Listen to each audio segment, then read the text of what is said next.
All right, everybody, so welcome back. Last session, you all had a very eventful day or so at Fort Knucklebone with Mad Maggie and the Knucklebones. You met the hag herself after gaining entrance into the fort. Your means of gaining entrance were rather unconventional. It appears that the denizens of this fort respond quite well to threats and actual follow-through on threats of violence. Not too surprising, being where you all are. But after being allowed into the fort, a pair of Kenku were very interested to see Lulu and quickly went to seek out the leader of the place, a night hag by the name of Mad Maggie. She came out and was ecstatic to see Lulu, practically gushing over this golden holy font who was accompanying you all. She offered lots of aid to you all, and the only thing that she wanted in return was the privilege of being present while she helped unlock Lulu's memories. This hag seeming to thrive off of negative emotion, off of the suffering of others, just simply being present for this traumatic memory was all Mad Maggie wanted out of this interaction. So, seeing your goals aligned, however crossed they may be, you all agreed to stick around at the fort and wait for Mad Maggie to prepare the ritual that she had in mind for Lulu, the ritual that would unlock Lulu's memories and potentially lead you towards the Sword of Zerial, the item that you know is necessary for both the freeing of El Terrell and seeing it return to the prime material plane. So, while Mad Maggie continued to prepare this ritual, you all went about the rest of the fort to try and figure out what you might be able to do to ingratiate yourself with your hosts, helping several creatures, and causing no small amount of carnage, which again was not even blinked at in this place. And after successfully helping out a lot of the different higher-ups and a lot of the different personalities of this place, Mad Maggie did emerge from her garage to inform you all that the ritual was soon to be ready, and that whenever you all were prepared to accompany her into her garage with Lulu, and the ritual could begin. So that is where we pick up today. We are still at Fort Knucklebone.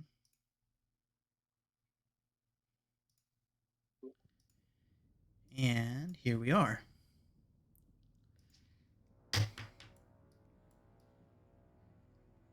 There you all are, all the way up here.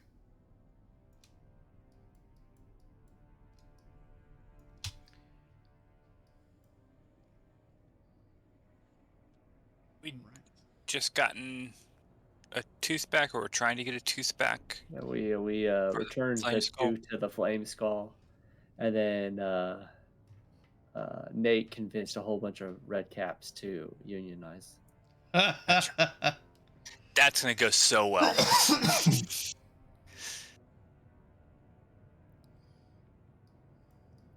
right. Flame Skull. Barnabas, is that his name? Correct. Barnabas, you were once a wizard, yes? Yes. A rather powerful wizard I was in my prime. You still have your spell books? I was a wizard once, you know. I understand. I heard that. Here, A powerful have some ale. wizard. What do you do these days? I assist Mad Maggie with her machinations. Anything it's particularly interesting you've done? Well, it was my proprietary design that developed the Styx sprayer. Stick sprayer. You spray the sticks, or you spray the sticks? Yes. Are we talking a water cannon that shoots water from the sticks?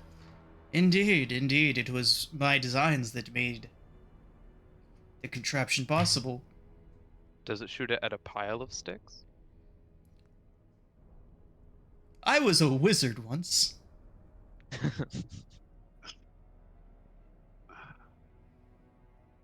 Nice to meet you, Tom. He just kind of like, the entire skull just like cocks to the side a little bit, a little confused. Don't worry. Wait 10 seconds and you'll forget all about it.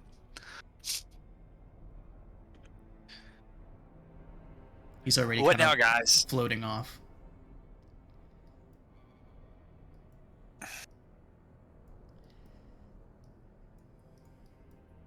He doesn't seem that bright. Maybe we should just leave him alone. He's practically glowing. Eh.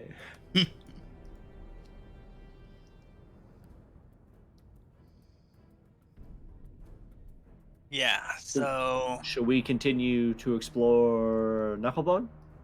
See if there's anyone else that needs help or redcaps that need killing? Absolutely.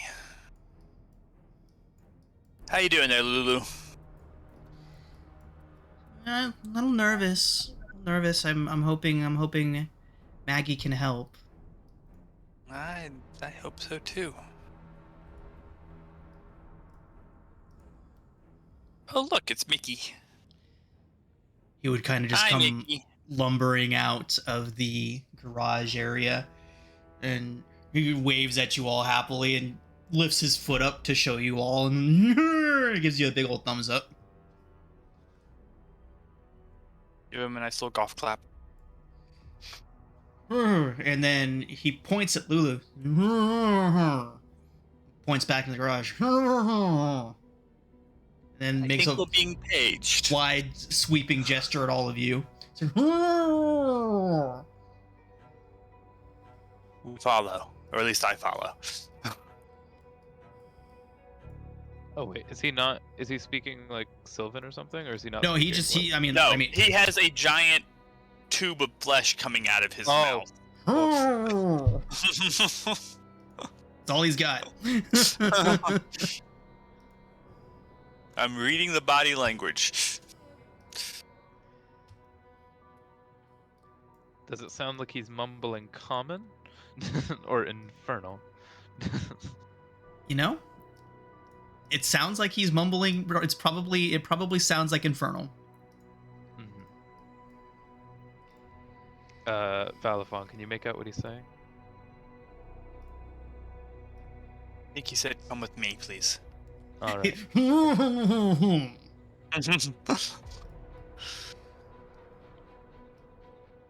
So, as you all approach, Mad Maggie has laid out 6 black velvet cushions just on the dirt of the garage. 5 of them surrounding a 6th in the middle. She kind of takes a step back. She's like, 5 of you sit in a circle around your little suffering friend there. Lulu kind of sheepishly floats to the center of the circle and plops down on the black cushion. Looks back towards you all. Guys ready? Are you Nope. ready? And I plop right down. Ready as I'm gonna get. We need our union head. Yes, I will grab Althea. Just assuming Althea is coming along with y'all, just being quiet for the time being. Are you ready, Lulu? That's what matters. I'm ready. If this will help find the sword and help us get to Zariel and help us save her, then I'm always ready. Maggie's like, oh, it's so sweet. I can't wait to see. Love Maggie. So Maggie begins stepping around, walking around the circle from all of you. She's got a thing of incense, and as she brings it and circles all of you, it actually smells rather pleasant. Maggie is like turning her nose up at it as if it's the most vile thing she's ever encountered. But as it goes around all of you, smells almost like lavender and sage together. And she says, "Now, your friend here will not be harmed, physically at least, while in the state. However, I'm not quite certain how it's going to interact with all of you, so do be careful." Will do. Right. Have fun. She'll say to Maggie. I very much intend to, cousin. I do. Thank you. Now, all of you, close your eyes. I promise no one will slit your throat while you're not looking.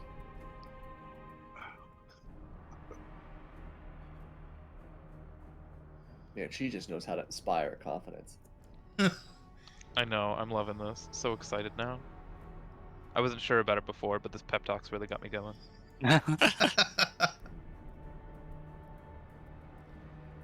Okay. I reach out and put a reassuring hand on Lulu and give her a pat, and then sit back and close my eyes.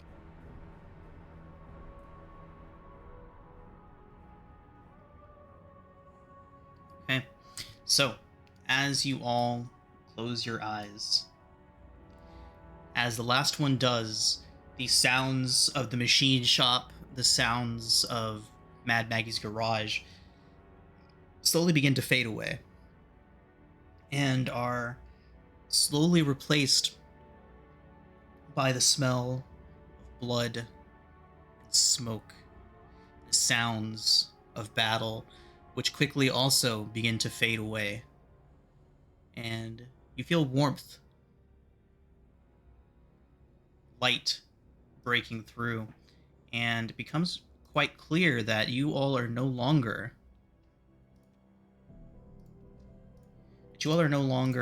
in Mad Maggie's garage. You're somewhere else.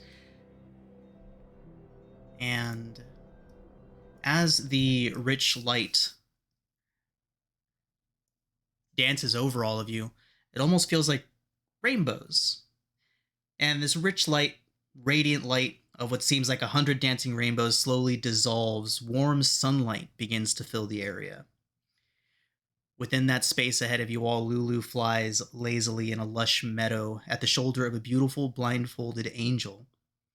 As the pair stroll through the tall green grass, you all are observers to this, standing about maybe 20, 30 feet back from the scene, observing Lulu moving through this field with this blindfolded angel.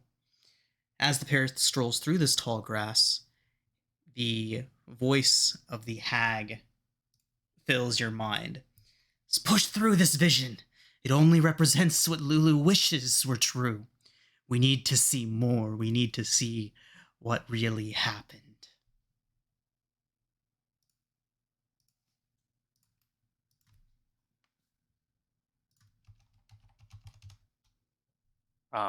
Push through. So, sorry, just one second. There we go. Okay. So, the warmth of this place is a drastic change compared to what you all were experiencing just a few moments ago. As you see this and hear Mad Maggie's voice telling you to push through, I need everybody to make intelligence saving throws. Of course. Great. Intelligence saving throw, you said? Intelligence saving throw from the group. I'll need to make one for Althea as well.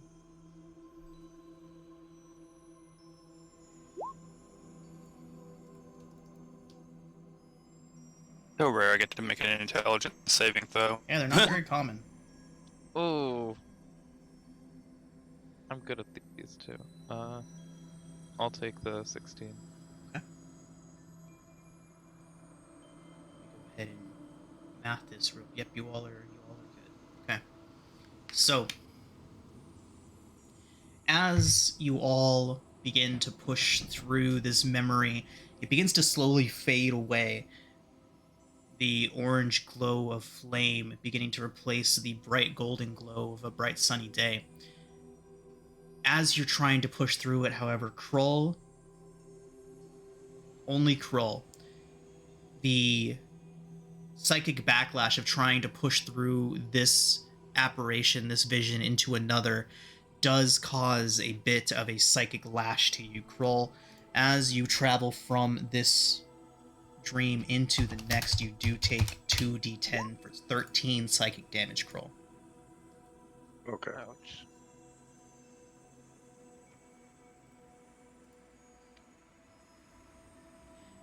However,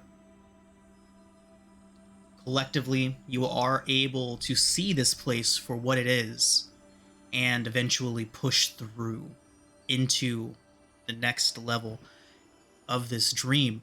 And here, things begin to change rather quickly. The tall grass and the warm sunlight replaced by fire and ash as a flame-encircled battlefield appears in front of you all on a barren hellscape. At the center of the circle, Lulu and that same angel you saw earlier lie unconscious and prone, horribly injured. Looking in as if through a glass, as if through a window, you all see yourselves standing in defense of Lulu and the angel, seemingly wearing the armor of Hell Riders. Facing outwards, you have your backs to the angel and to Lulu as they lie horribly wounded behind you. And as you have your backs to them, in defense, 6 small, spine-covered devils creep closer and closer across the ground towards Lulu and the angel. Off in the distance, a formation of battered and retreating humans scream in horror as they disappear through a portal, none of them so much as looking behind them at those they've left behind. You hear Maggie's voice in your head once more. "Those devils!" she hisses in her disembodied voice. "You must defeat those devils lest they slay the golden elephant." And it looks like Althea is going to be here just in time to roll initiative. Alright,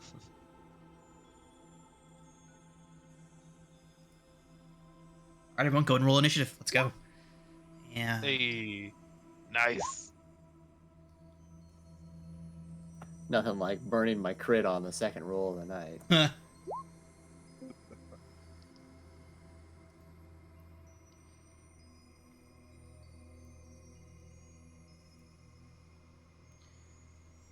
Right. Althea, welcome in. I'll get you caught up real quick. Are you here? Yes, I'm here. Fantastic. Okay, so you all have entered into Lulu's dream.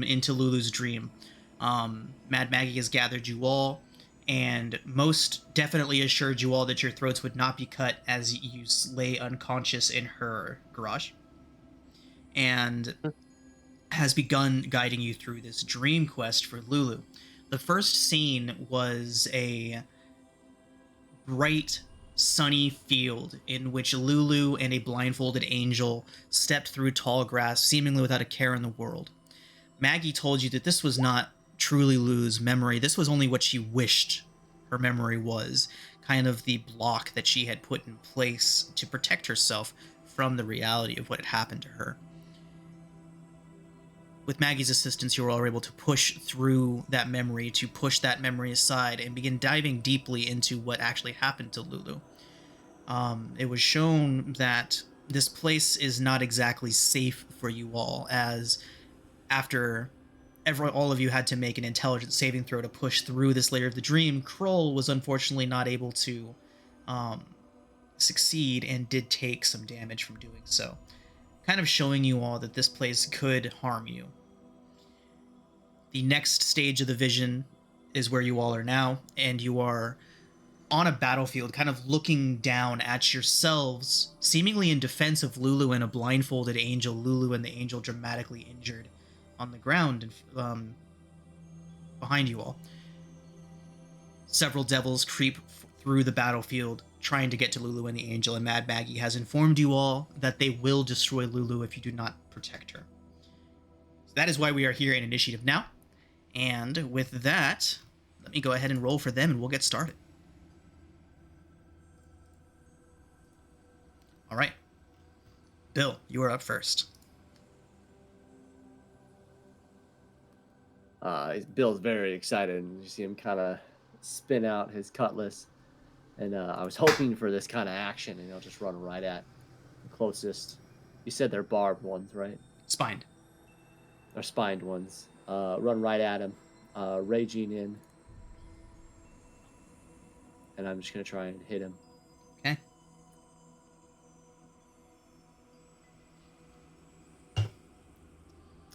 I'm going to reckless, so that way I can do sneak. Sounds good. That's certainly a hit, yeah.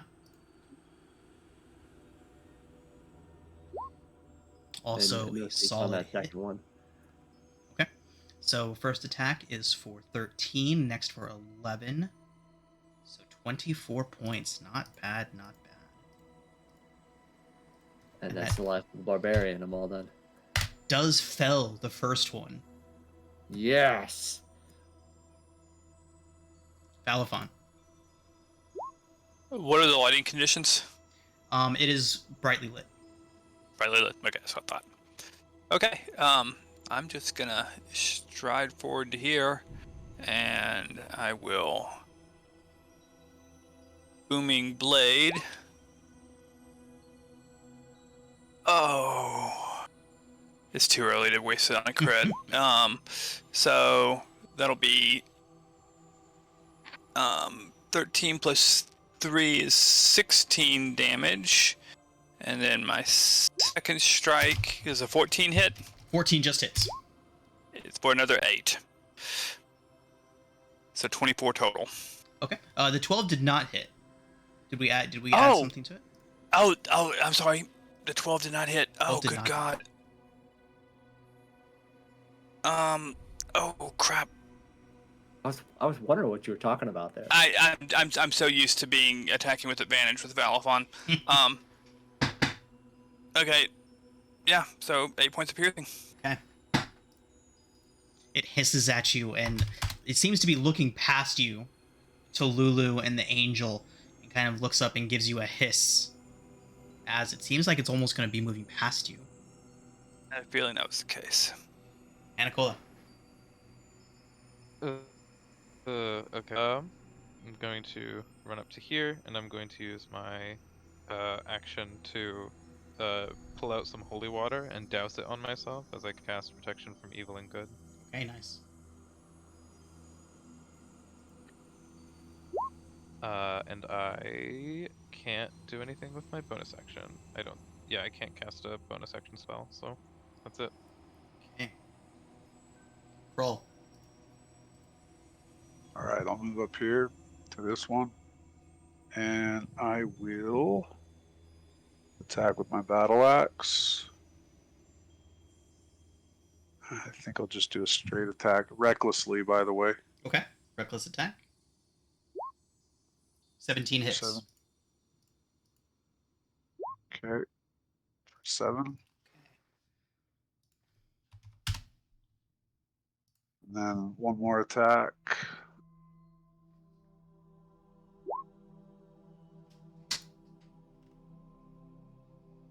11 is not going to do it, Kroll. All right.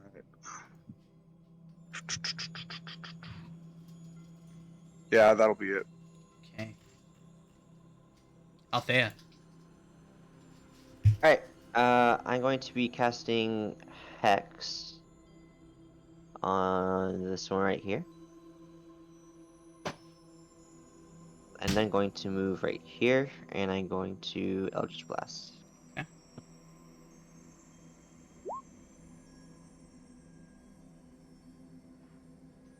Those are both going to hit.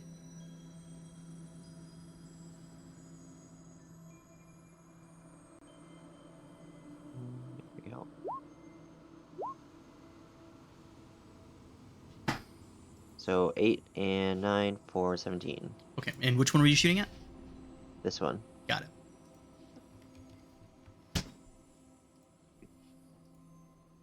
And that'll be my Okay. turn. Right. So, Balafon, the one in front of you is going to come around you, and then as it looks up towards you and then looks back towards Lulu, it is going to look up towards you and let out a snarl before it lashes out at you, Balafon. It is an 11. Obvious. That's This a is miss. obvious, yeah. And then it lashes out with its fork. With a 16 and a 7, both misses as well. Yep. Alright, my armor class on there is wrong. It has not been updated since magic items. Althea, it's an 18 and a 14 and a 17 I'm to close. hit you. None of them are close. Okay. The one back here, injured, is going to start slinging its tail around at you, sending fiery barbs shooting out towards you. With a 5 and a 10, Althea, both, again, obvious misses. Kroll, the one in front of you, is going to perform the same maneuver that it just did with Valifon, where it slinks around the side of you before lashing out at you. It is a 14, a 15, advantage against you because of your reckless attack. So it is a 21, an 18, and a crit. Damn. Okay. So that is 9 piercing, and then the crit somehow did less damage than all of them, but such is life. So it is total of 11 piercing that you take. Okay. Not bad. And Nicola, the one in front of you, is going to also kind of slink around your ankles before beginning to approach Lulu. It is a 21, a 17, and a 16, Anicola. At disadvantage? At disadvantage, a Because I 4, a protect- 6, and a 5. Alright, they all miss. All right. That is going to bring us over to Bill. So the that one has been damaged, Correct. but this one has not. Correct.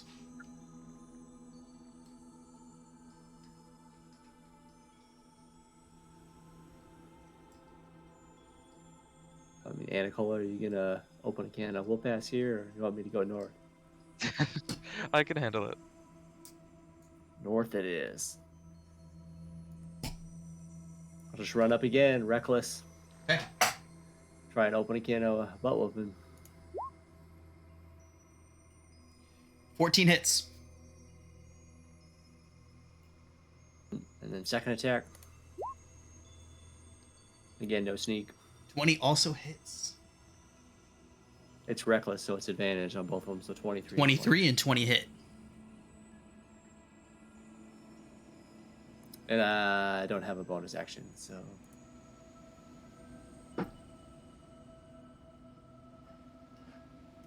Okay. So... Sneak on the first one for 13. 20 points total. Good stuff. That one does go down.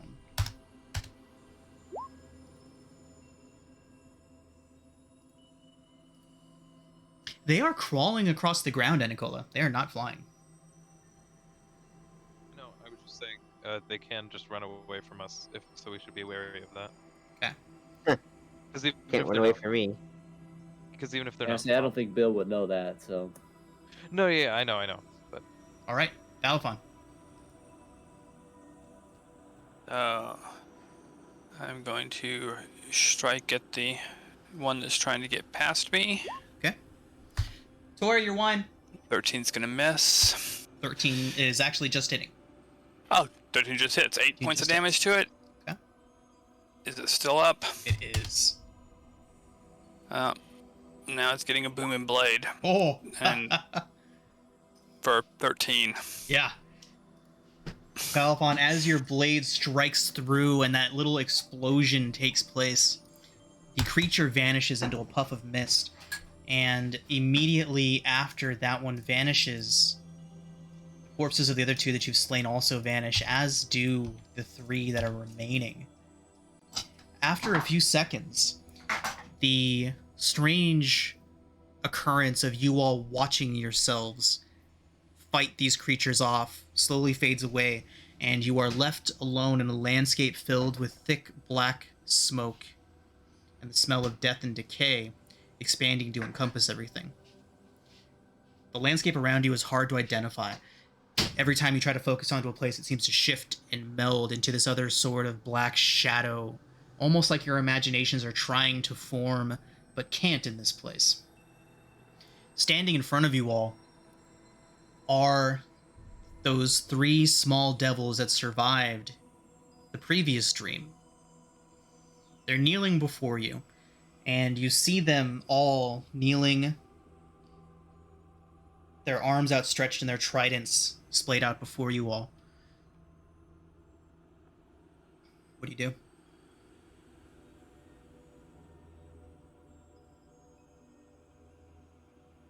In Infernal, what is this? We will serve. This sounds like when Zariel probably got corrupted. If we're trying to get down to their memories, do we play along then? What's Lulu doing? Can I do like a check on that? Is she uncomfortable or what? Lulu appears stuck in the moment just before her and Zariel were overrun by the demons and devils of Avernus. She is still lying next to the body of Zariel. They're both gravely wounded, laying on the ground.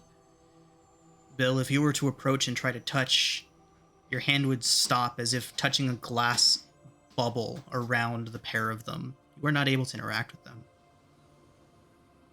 Yeah, I was gonna try and peel open Zariel's eyes, see if they're changing color or something.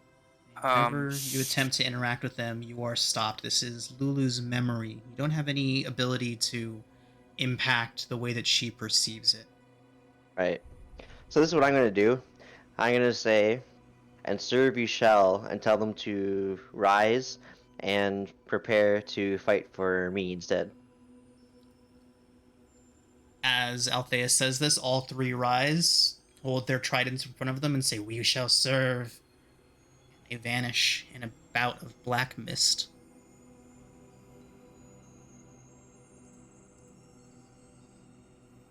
Okay. Is there anything else nearby? You all find yourself in an endless black expanse. The only thing that seems tangible is the small pocket of the scene left behind you all of Zariel and Lulu. Eventually, this scene also begins to fade to black, and you can see that the sequence is moving on to a new stage. As the black begins to fade away around all of you, you come to wandering in a vast, barren landscape of utter devastation. As you're stepping, the ground seems almost pliable, almost like this black sludge moving past you all. All at once, this black sludge rises up rapidly out of the ground, enveloping your feet and gripping you tightly. As soon as it touches and moves up and over your ankle, you're overwhelmed by this horrible sense of dread and loss. You begin to hear Mad Maggie's voice breaking slowly, almost forcefully through the haze of the dream. Just do not let the sludge consume you, she says in her disembodied voice. You must push through her defenses. She's trying to stop you from reaching deeper. She must look. She must see it. Push through. Push I need through. everyone to roll initiative. Ooh. Oh. Am I was happy. still I raging? was expecting another. It has probably been a. Well, how long does your rage last for? Is it a minute without any Need sort of to combat? do- It ends if he doesn't fight, I thought. thought it was after 6 seconds if I don't have any. Yeah. Okay, so your rage would be over for now. Alrighty. So, this sludge has reached up and has enveloped you by the ankle. You can feel this overwhelming sense of loss and dread pushing through, as if something precious is about to be ripped from you at any moment. Okay. I need... Who's first in initiative? Anacola. I need you to make a strength, athletics, or dexterity acrobatics check to try and free yourself from the sludge.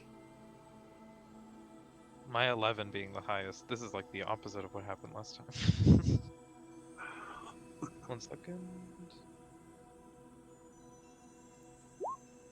Haha. Anacola. The sludge reaches up towards your knees. You can feel that overwhelming sense of loss and dread digging into your mind. Fun. You take 16 psychic damage. Damn. Oh, wow. Bill.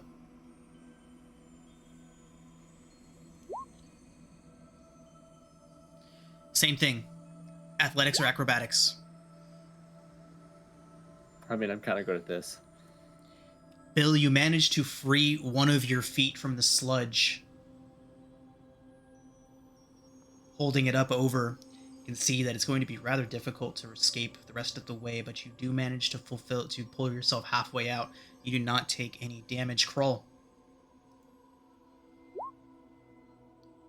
Same for you, Kroll. You're able to pull part of yourself out of the sludge as it reaches up to try to envelop you. Balafon. May I use my bonus action first?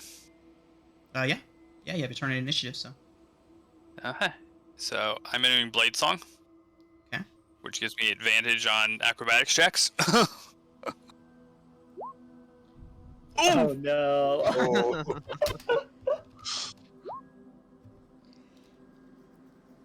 Balafon, what does it look like when you go into Blade Song, by the way? I try to dance. Okay. So your feet thoroughly rooted in place, you are unable, and the sludge does reach up to grab and pull you down deeper. Is it an action to resist the sludge? Yes, it does take your action to do so. Okay. I also would have bonus action activated my shillelagh. Okay. Not that it changed anything, but I would have. All right, sounds good. Althea. So it's an action to resist it, which means I couldn't cast Bless right now. You do need to use your action. I mean, you could just not try to Just play take yourself free. advantage. Is everyone good at at least one of these checks, or should I Bless to make it easier for everyone? I to take should advantage? I should be pretty good at it, but Is there anyone who's not good at it, except for some reason? At one of the two. I'll be fine. Yeah, I'll be good. Okay. So athletics. Okay. Althea, you are able to rip out your first foot. Now, at the top of the initiative, as this sludge continues reaching up, Lulu's mind desperately trying to keep you from delving any deeper, attacking you. Those 3 spined devils fly out of the sky towards you all, and they're looking around, and they look towards Althea, and they seem to be awaiting orders. they're flying. They can pull us out. I tell them to help us help pull everybody out of the sludge. Okay. Starting with those who've already failed at least once. Okay, so they dive down towards Anacola and grab a hold of Anacola's arm and begin to lift up. Anacola, you have advantage on your check. Alright. Can I see a... Balfon already has advantage, so one of them will help me as well. Okay. Can I see a spot that doesn't have any sludge on it? It is Like everywhere. nearby? It is as far as you can see in Ew. every direction. 1 second. Would I be able to Misty Step above one of the devils? You can certainly try. I'll try then. I Misty Step directly above one of them. Okay.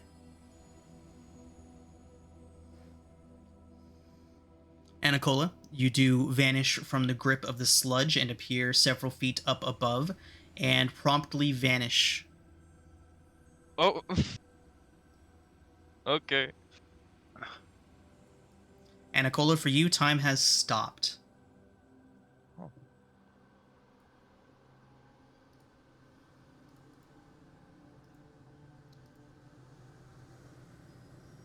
It's dark up here.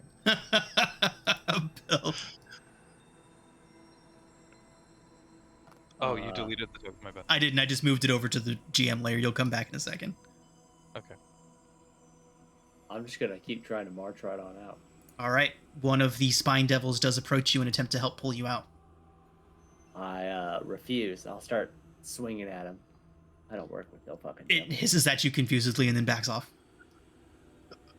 I will burn my action to throw a knife at him if he does not get his act figured out.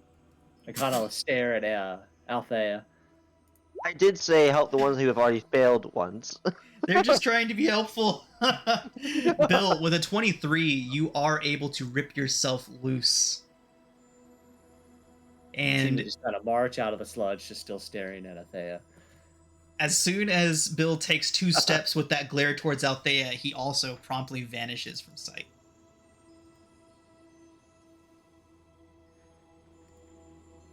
Kroll? Okay. All right. Kroll, with a mighty roar, you also free yourself from the sludge. Leaping forward, you also vanish. Okay. Balafon. Althea, I hope you're good. I'm not leaving this to chance. Misty Step. Okay. Balafon vanishes and reappears 30 feet up, I'm assuming, Uh-huh. and then promptly vanishes.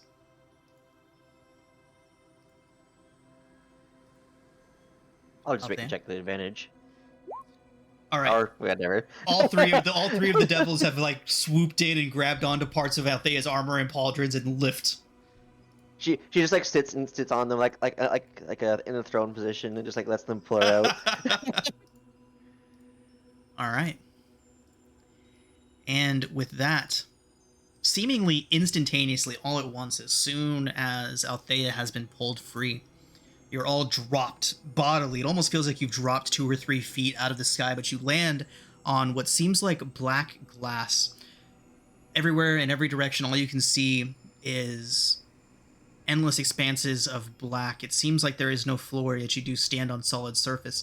For those of you that have seen Stranger Things, it's a lot like the place that 11 goes to spy on people. That endless expanse of black with a clear surface for you to walk on, but no visual cues anywhere, save for one.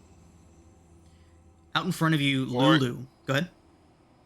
Can I cast a spell? Yeah, you can certainly try. Cure Wounds, 3rd level. Balafon, it has no effect on anyone here. I was casting on myself, but... Ouch, that was a really good roll too. Yep.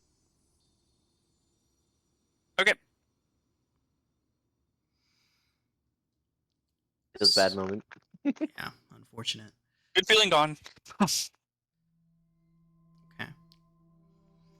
So, out in front of you, in that endless black expanse, you all see Lulu, resting on a black cushion at the center of an inky void around her.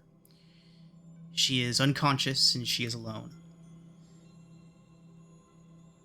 As you see her, as one of you begins to take your step towards her, you all see a beam of brilliant white light shine out of the sky. It seems to be coming from a seemingly impossible height.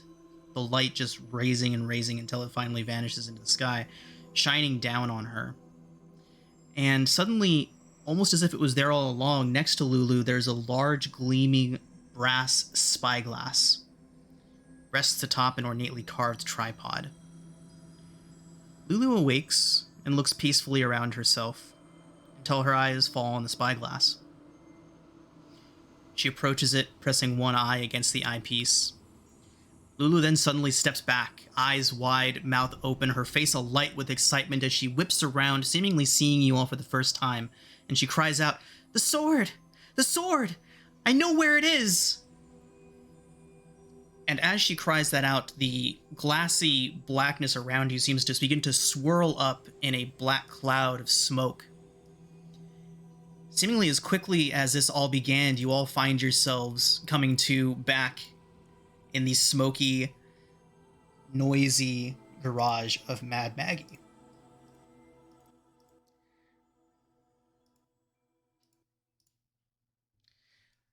Mad Maggie is standing there, a few steps back with her hands over her mouth.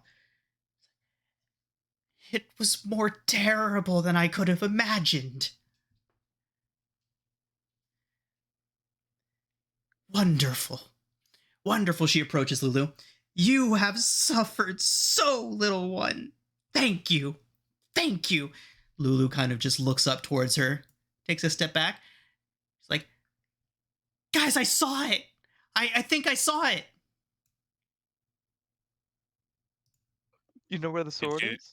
Could you lead us there? I could. I definitely could. It was the hill that me and Yale went to after Maggie. After what, dear? It was after they took Zariel. You and who? Yale, I remember her now. She was one of Zariel's lieutenants, her best. She helped me. She ran up as me and Zariel were almost overrun, and she picked up the sword, and she picked up me, and she just ran. She ran to the hill. And then what happened? She's kind of scratching at her head. She says, I don't remember what happened next. Once we get there, though, once we get to the hill, I'll remember. I definitely will. Okay, this is straight out of Excalibur. Lieutenant running off with the sword with Excalibur. Well, Hurl into the lake. Were the It spells seems- that we... it would seem we need to get to this hill. Lulu describes it a bit. She says, there's these metal trees all over the place, and the people there don't seem very happy. Mad Maggie says, oh, Haruman's Hill. Yes, it is some time away. You all will need... You'll need transportation and provisions. Mickey, prepare them everything. You're going to help us? She says, oh, that was the agreement, was it not? You all have provided me with enough misery and suffering to keep me satiated for quite some time, and I am so very grateful. And while you were all under, my associates here told me that you all have been quite helpful, so yes, you are all now friends of Fort Knucklebone and Mad Maggie. She tries on this smile, but it just looks like her baring her teeth with her eyes too wide. Okay, and I think Anacola is trying to ask the question that I was going to ask next. So, Anacola? Were the spells and abilities that we used in Dreamland real? Or do we have those? Oh, no. Quite fake. You all do have all of your spell slots, all of your HP, everything. It's just as if you went in. Oh, not even the psychic damage. Okay. Sweet. Dropping 0 hit points in there is bad. Otherwise, you're all good. What about that pervasive evil? We never actually addressed that. What was that? The evil thing I just remembered we were supposed to roll some evil thing. Right, whenever you finish a long rest. Oh, long rest. Okay. Whenever you finish a long rest, you're... Right. Did we do that last night? Because I know we slept in Mad Maggie's den. I don't think we did. No, I remember she said we had time to rest, didn't she? She did. I do. I do remember that at the end of last session. So, just 1 second. Yeah, at the end of last session, we went to bed.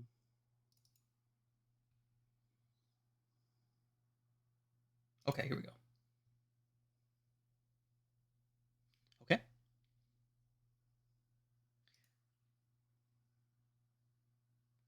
Okay, yep. And we all did come back at full HP after last session, so I do need everybody to make wisdom saves. Sorry. You just killed everybody. Oof. Hey, I'm glad I'm good at my good save at least. Is there any way to make this at advantage? I don't believe so. With your Checking. daily. Right, your daily would be the only for surefire way. Yeah. However, go ahead, Althea. Do you want to? Have you rolled yet? No. Okay. I'm just looking at my stuff and seeing if there's any reason why I can have advantage on it for some reason. Would protection from evil and good count? That's a spell. If it's happening overnight, it wouldn't help. Yeah.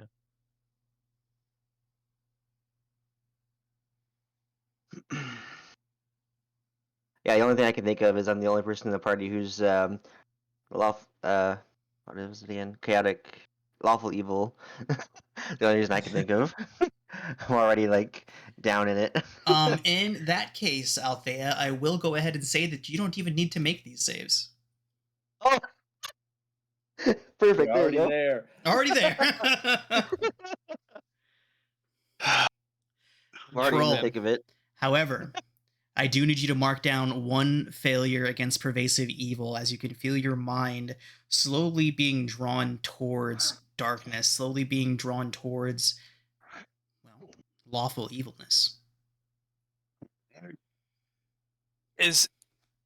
So our first long rest here, I failed one of those saving throws, and one of the things that I'm really curious is do I feel like there's anything I could be doing to reverse that effect? Make an Arcana check. I feel like I'd be able to in a couple of days. Valavon, you one of do you. feel that this can be reversed with appropriate magic. It is very much a effect of the planes, and as you take some time to study how it's affecting you and how you feel differently, you do get the impression that you can affect this with appropriate magic. Okay. Do I get the if we discuss this, which I imagine we like would at some point, would I get the vibe that it could be reversed with greater restoration? Go ahead and make a Arcana check for yourself. If we're discussing it, could it be at advantage? Sure. Okay. Hey. With a 17, it does not seem like a restoration spell would be appropriate. Hmm. I'm guessing remove curse. Oh. Yeah, that's on you, I think. I can't do that. I can't do it yet. With a 17 combined with Valafon's 21, it would have to be a remove curse would affect it, as well as a dispel evil and good. Oh. I don't even think about that spell. Oh, I just look Yeah, I back didn't and my cat is like in my miniature drawer, just standing among the minis. Catzilla. Oh, none of us can dispel evil or good, so we're relying on you for the curses. Or you just get what you get. And don't get Or upset. you can just go the way of Althea and just already be there. So, I mean, yeah. Mad Maggie begins rushing around and she's just gathering stuff up. And as you're discussing, she's just piling stuff up behind you. She's like, okay, 30 days of provisions. Yes. Oh, of course, if you do come across any trouble out there, just tell them that Mad Maggie would like to have a word with them and we'll put them in order right away. And she starts going around doing other stuff. Eventually she comes back to you.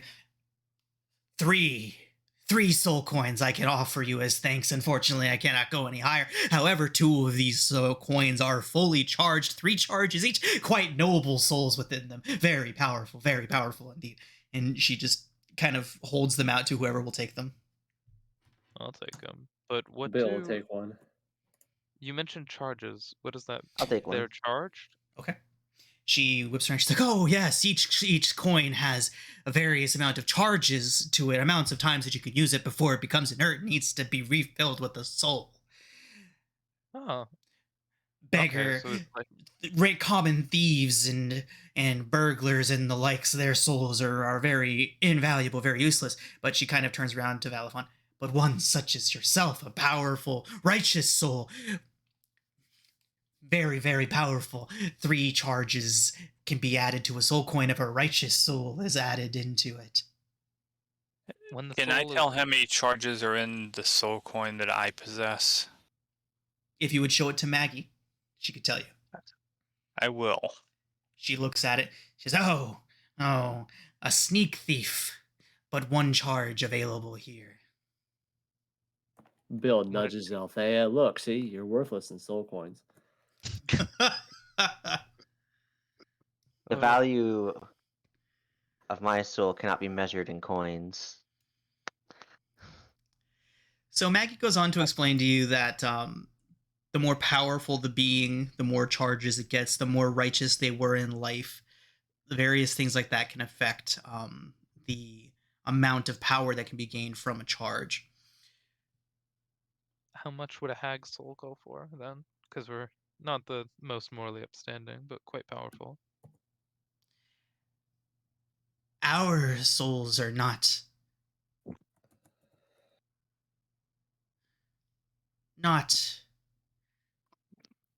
I lost the word. Essentially, a hag soul is already bound to something else. There's something about the hags that makes it so that their souls can't be bound into a soul coin. I think it's okay. I forget exactly what it is. It's in the book, but I think it has something to do with the fact that the hags are the original ones that found a way to bind souls into these coins. Oh, interesting. Like their magics are what made these things work to begin with. That's really cool. Are the charges, is that the soul being divided between multiple coins when a charge is used? More of an essence drained from the coin. You can add 3 souls to a single coin to get it up to 3 charges, or you can just have 1 truly righteous soul. All right. Well, thank you. How would one capture a righteous soul into such a trinket? I'm afraid that is a family secret. Oh, I guess we could try and talk about that in a moment then, maybe? Not extended family, dear. I'm sorry. Wow, okay. Great. Do you have any empty soul coins? Says, "I suppose I could part with a few empties. Here, let us go see how Chukka and Clonk are doing on your new conveyance."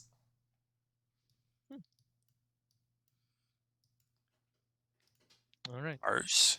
She leads you out towards the southeastern entrance to the garage. Really got put in my place back there. Damn. Bill, do you know how to drive? Okay. I'm familiar with all sorts of vehicles. That's good to hear. "I have two wonderful vehicles that I would like to bestow upon you as thanks for your service. You've helped Chukka and Clonk repair the demon grinder here. They have informed me it only seems fitting that we gift it to you as thanks for the exquisite suffering you have brought to us." Nice. Bill kind of like nods and it's like, yeah, just like a fire truck. Just like a fire truck. All right, let's do this. A fire truck? What's that? All right, are you asking me or is Anna Cole asking me? Anna. But I'm glad we got the demon grinder though. This is We were reviewing the blueprints last night. This is the best one. Yeah, A sure. madcap pulls up on what looks like a motorcycle, and Maggie says, "And also, as an extension of thanks from the Red Caps, they said that you all have been very, very entertaining. They would like to gift you with one of their own rides. This is a devil's ride," and she shows you this motorcycle-looking thing here. Althea jumping at Dibs. the chance. Yeah, fair enough. All right, everyone.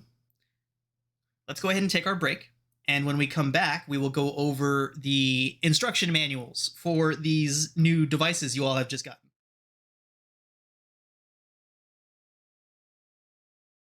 Okay. All right, everyone. So, Mad Maggie has presented you with a Devil's Ride, that motorcycle, and a Demon Grinder, a school bus sized heavy metal death machine that can do quite a bit. So she explains to you the workings of these machines. She does explain to you that they do require soul coins in order to operate, and that the demon ichor, which she gives you 6 vials of, as a thanks for all that you have done. The demon ichor is essentially a nitro boost. If you need to get somewhere and you need to get there fast, she shows you on the demon grinder and on the devil's ride where you would insert that vial in order to get it to essentially have a massive boost. So inserting the vial increases the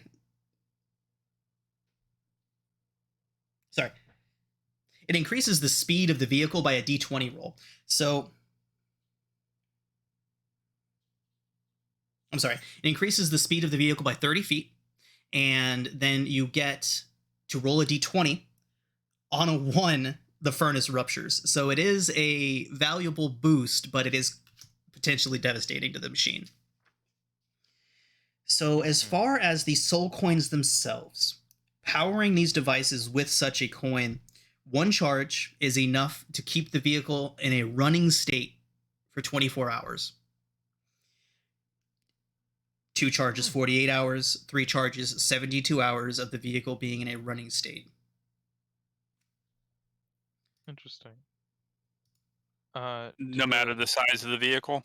No matter the size of the vehicle. Do we really want to take 2 vehicles?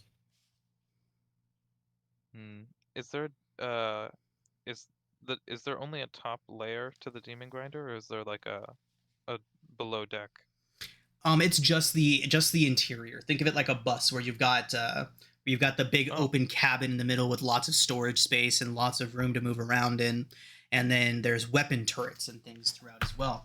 Mad Maggie would also inform you all that those weapons can be modified, changed out for various other types of weapons.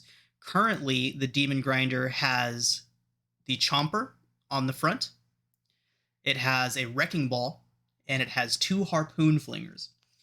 Now, driving these things, everyone rolls their initiative, and essentially, you all can see we've put the Demon Grinder and the Devil's Rides. We've put their stat blocks into your player characters folder. If you open those up and look at them, the armor class is exactly as it reads. Its hit points the same. It has a damage threshold of 10, a mishap threshold of 20. A mishap threshold means that if any singular hit does over 20 damage, we roll on the mishap table, which I will show you all now. For their stat block, all I can see is the bio page, like the bio and info. Is there supposed to be an actual Edited character control. sheet? Yep, I'll add it to everyone's right now. That should fix it. You need specific skill to drive. No. However, if you are proficient in land vehicles, you get to add your proficiency bonus to any checks made to drive the vehicle. Yay. Oh, it is gargantuan. Okay. It is gargantuan. Look at it. That's actual size. Fair enough. Wait, are buses okay? If there was just a regular school bus in D&D, would Uh-huh. that be gargantuan? It would. Wow. Okay, that completely conceptualizes what I think of as gargantuan. Well, it's basically anything, like, I think it's anything that displaces 25 square feet or more is gargantuan. So, like, a school bus is gargantuan. So is the Empire State Building, right? Yeah, okay. Okay, so damage threshold of 10, you got to do at least 10 or more damage to it to even affect it. Mishap of 20, if a single hit does 20 or more damage, you get some extra fun effects that happen. I'm not finding the mishap table, but we'll find it when it becomes relevant. And as far as operating the machine, every action that this machine can take, and any machine like it that includes the Devil's Ride, any action that it can take requires one crew member to perform. So, for example, for the Demon Grinder, helming would require one crew member and would require that crew member to use their action in order to helm the vehicle, which means that the driver or the pilot, however you want to call it, they use their action to get the vehicle to move up to its movement speed. Mm-hmm. As far as using the other weaponry, the Chomper requires one crew member. That crew member uses their action to activate the Chomper. Same thing with the Wrecking Ball and the two Harpoon Flingers. Essentially, operating these stations substitutes your action. Would the Demon Grinder be able to dash? I'm looking into that right now. It's actually exactly what I was looking at. So I was gonna build on that. And can I cunning action dash?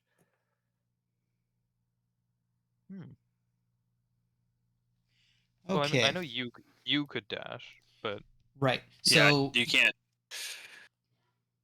the helm of an Don't Infernal really War Machine is a forget. chair with wheel, lever, pedals, and other controls. The helm requires a driver to operate. If it has no driver, it automatically fails deck saves. Proficient with land vehicles can add proficiency bonus to ability checks and saving throws made using the Infernal War Machine's ability scores. While the machine's engine is on, the driver can use an action to propel the vehicle up to its speed or bring the vehicle to a dead stop. While the vehicle is moving, the driver can steer it along any course. If the driver is incapacitated, leaves the helm, or does anything else, it becomes incapacitated. So no, the machine cannot dash. You can use your Ichor. I'm checking to see if that's an action or a bonus action. It appears, yep, pouring a flask of demon oil or inserting a soul coin to get a boost is a bonus action. So that would be your quote unquote dash. Is introducing a vial of demon ichor to the engine. Mm-hmm.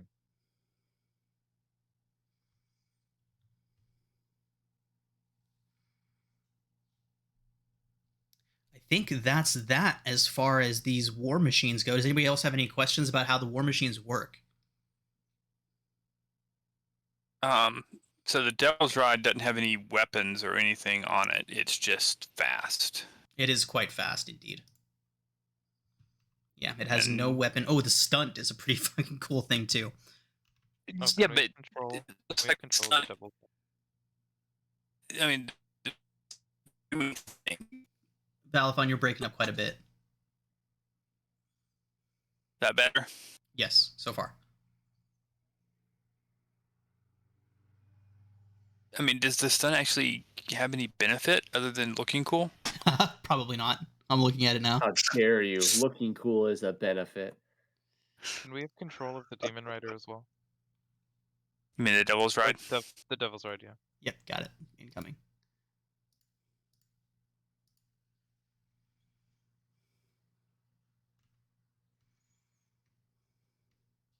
Thank you. Mhm.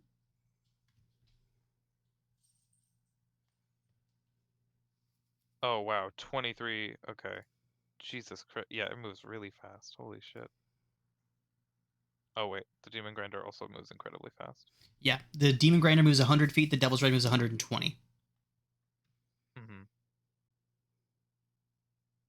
I mean, my vote's for the grinder. It seems like it could fit everyone. I Yeah. consider it the best weapons. And But can't we take both? We'll be Well, burning burn through our soul fuel coin. at twice the rate for a vehicle that gives us 20 foot of extra movement for one person. Could we fit the devil rider onto the demon grinder, like in the storage area? As you ask that question, Chukka drops the back hatch and gestures like, ah. Nice. It will, in fact, fit inside of the demon grinder. Now we're talking. Nice. Yeah, there we go. That's all we needed. So now we can jump chasms if we need to or something. Yep. One at a Or time. if we just need to get one person out doing something separate. This is perfect. Okay, I'll wheel it back then. I'll wheel it into the. Althea like slap Nicola's hand and be like, no touching. Mine. I sit on the back. I cast prestidigitation on you.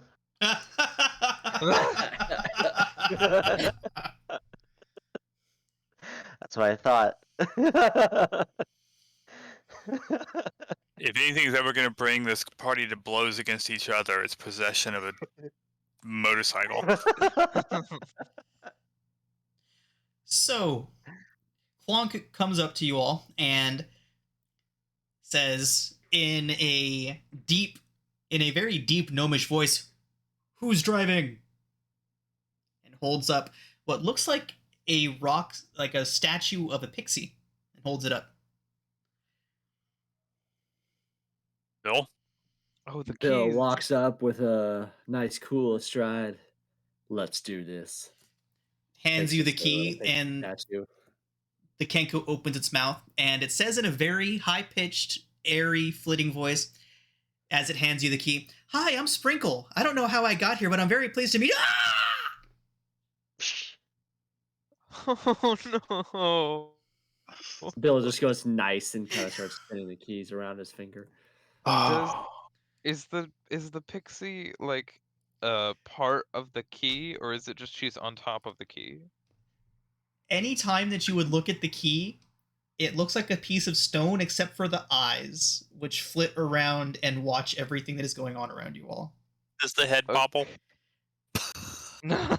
The head does bobble. No. I'm gonna go one further. Okay, I asked the Kenku for so some she paint. is the key. She is the key. Do the Kenkus have any sort of like paint or anything? Yeah, lots and lots of red paint. Perfect. I'm drawing not- sprinkles on the side of the war wagon. We're not painting the pixie. No, we're No, painting the sprinkles. war wagon. We're We naming named our the war wagon. Sprinkles.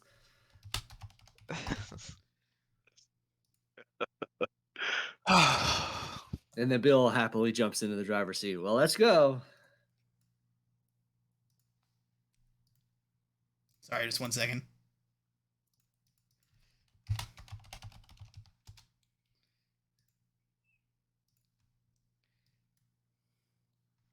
Oh my god. Massive. Oh my goodness.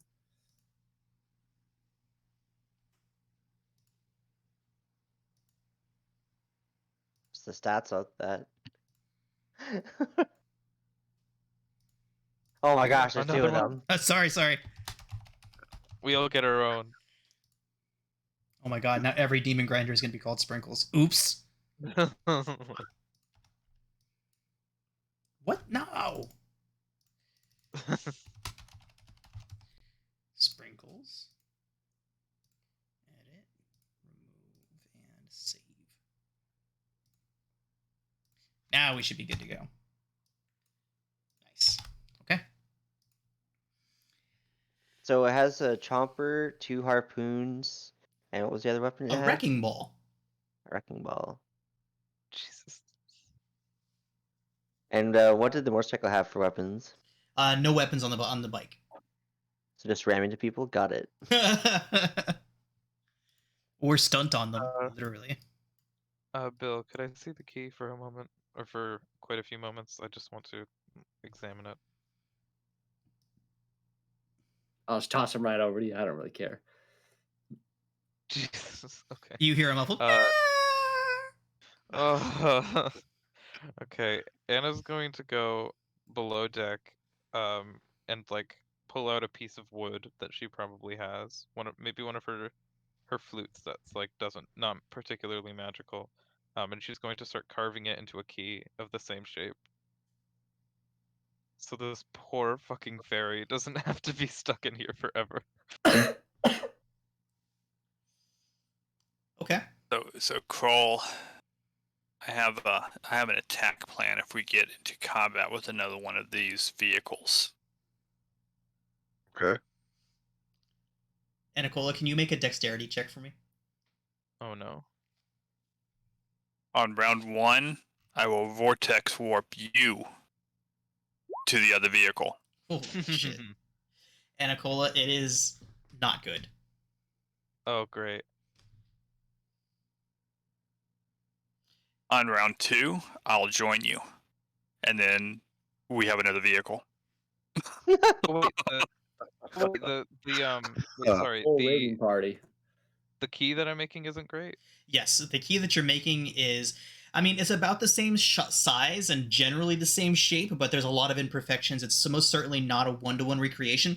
A one-to-one recreation would have been incredibly difficult, as the pixie, it looks as if it was petrified right up to the eyes. So it is a perfect representation of an actual pixie. The carving that you were able to create, same general shape and size. It even looks like it would fit into the keyhole, but it's definitely not perfect. I was confused why I was making a save. Oh no, I'm sorry. I meant just a dexterity check. Yeah, I would have used guidance then. That's fine. You can add it to that roll. Yeah, I would have. Yeah, I was worried. You said it wasn't great. I thought I fucking died. Okay, even not that great anyway. What that Okay, would be I'll so rude. Like, imagine just like I will never have a character dying be up to one roll of the dice. That is not ever something that I will do. Just a heads up. Yeah, 100 D10. I stab myself through the chest. The pixie comes to life and is in fact Asmodeus. Lovely. Yeah, I'll keep trying every day. So yeah, Nicole, the approximation is not good. It does seem like it would fit into the keyhole though, so at least you've got that. Oh, okay. Yeah, I'll keep getting better at it. I'll try every day. Okay. And which I'll probably need to, because by the time I get the magic to fix her, then just I'll probably have woodcarver's tools proficiency. Okay. Yeah, so just let me know when you try the key in the keyhole. I'm not gonna do that. What's up? I said, yeah, I'm not gonna do that. Oh wait, you meant this? You meant the real key? Okay. No, I mean like when you try your figurine. When you try your recreation, just let me know. Yeah, I'll try in a couple years. All right. Okay. Oh wait, I just. Sorry, continue. Oh no, I was just saying that Mad Maggie sets you all up with those 3 soul coins, 30 days worth of rations for the road, and a general direction on how to get to someplace she keeps referring to as Haruman's Hill. Lulu is ecstatic. What's up? How many vials of demon ichor did we get? 6? She gave you 6 vials. How many charges do each of the coins we have? 2 of them have 3. 1 of them has 1. And then I have another one that has 1. Correct. I have one of the ones that have 3 right now. She goes on to tell you, Althea, that the one that you have has the soul of a particularly nasty Baylor inside of it. Baylor? Damn. Ooh. I'll take the 1. One of her prized possessions. What does the It's one a with the cool 1 have? The one, which one? The one with the 1 charge. The one with the 1? The one with the 1 the 1 charge inside of it would have something along the lines of a back alley murderer. Nobody of any import or any major name for himself, but many innocent lives under his belt. She doesn't even know his name. How many empty soul coins did you give? I believe she gave you 3 empty ones. All right. Bill has the last one, and he don't care. He just puts it in his pocket. Don't ask what's in it. I don't think he'd be concerned. Cool. It's like a priest, a Grawl or whatever, or Grumsh, whatever his god is. Lulu, can you direct us to the hill where the sword is? I thought you'd never ask. Let's go. Let's go. Let's go. I can totally take us there. Well, let's head out. Thank- Maggie, Thanks for the You had- vehicles. Maggie, you had something you wanted to talk about after we went into the dreamscape. Yes. She would say, "Yeah, have you told her what it is that you're looking for here yet? Specifically, you have. You have. We've heavily implied it. I think. So she would tell you of one of her sisters. She says the word sister. She practically spits as she says it. Obviously, not a fond relationship. But she says that one of her sisters was in this city. The very day it fell, the very day it arrived here, almost like she was waiting for it. She says Red Ruth went into the city, spent about an hour and a half there, and then came back with something long wrapped under her arm. Looked something like a staff.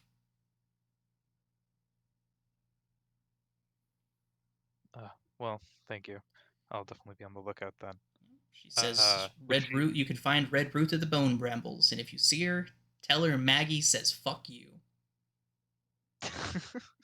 Hey.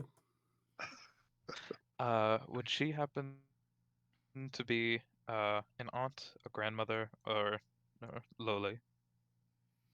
She says that when they parted ways, she was only an aunt. An Mhm. auntie.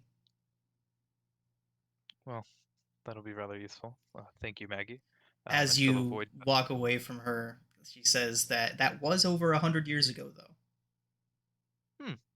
Okay. Well, that's even better. Thank you. And she'll very worriedly turn around and head towards the demon grinder. Okay. Mount up. Bill's just still like sitting there in the driver's seat, waiting for the keys to be returned.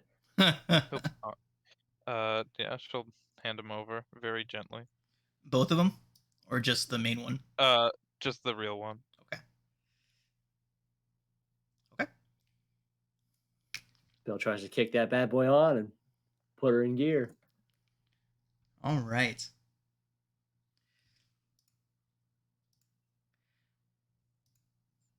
Okay. So, the demon grinder, as you put the key into the ignition, you hear the little piece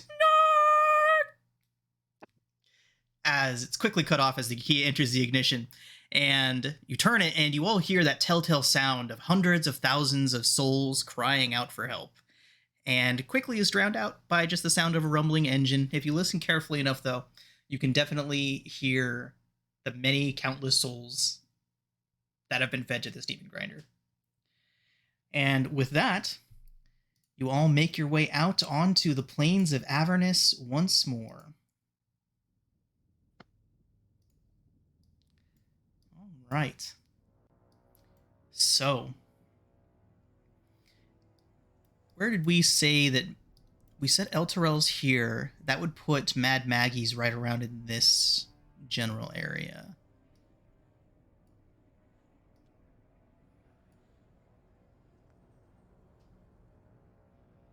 All right. So, as you all make your way out onto the plains, the dust boiling up in clouds behind you as you all thunder out onto the Avernian plains, Lulu says it's that way and just kind of points off into the distance, into the horizon. And after maybe about 7 or 8 hours of travel, you actually begin to see a hill forming in the distance. Strange metal protrusions jutting up and out of it. How long it's going to take you all to get there is, of course, unknowable here in Avernus. But you can certainly see your destination. Keeping an eye out to make sure we're not being followed or approached from our flanks. Make a perception check. Oh, also. Though I'm cursed, so. Yours is probably going to be better. Not likely. Oh, for once, you're right. Okay. Whereas every other time it was a natural one. So, as you're all keeping your eye off into the horizon, looking around you, maybe 5 or 6 hours after you left Mad Maggie's house, after you've left Fort Knucklebone, you begin to see a plume of red dust billowing in the distance. With your 21, Anacola, you can see that large billowing cloud of dust is being created by a machine very similar to your own, and it is closing fast.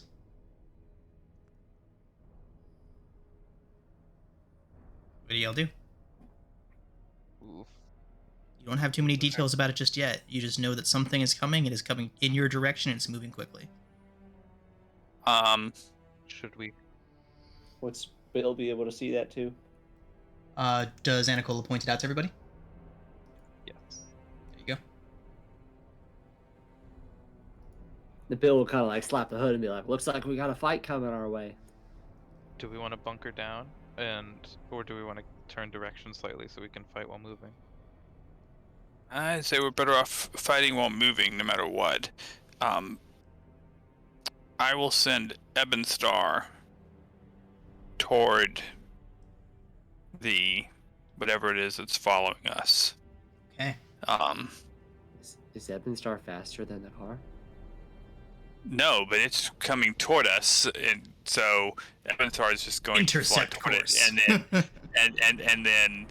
and then once he's gotten close enough to get a good view of it, I will snap my fingers and bring him back to me. Okay. So, after a couple of minutes, Ebonstar does get overhead and sees what is creating this cloud that is approaching you. It is, in fact, being created by a large infernal war machine barreling into your direction. You can see, hanging off the sides of it, wearing goggles and various pieces of stitched together infernal iron armor, is several boar-headed creatures, as well as several rat-headed humanoids. They all wear goggles and very Mad Mask-esque attire, hanging off the sides, whooping and hollering, pointing in your direction in the towards the plume of dust kicking up behind your vehicle. There are furries coming for us. Oh God! Oh no! Oh no! All we have to do is tell them not to mess with us because we're with Mad Maggie, and that should tell them to don't mess with us. What if they're enemies of Maggie though? Do we have like a banner to fly or anything? It's Maggie's face. Does Maggie did Maggie give us anything to say that we're under her protection per se? She did not. She just told you to tell them. Okay. Yeah. Oh, I could become Maggie. I could disguise myself.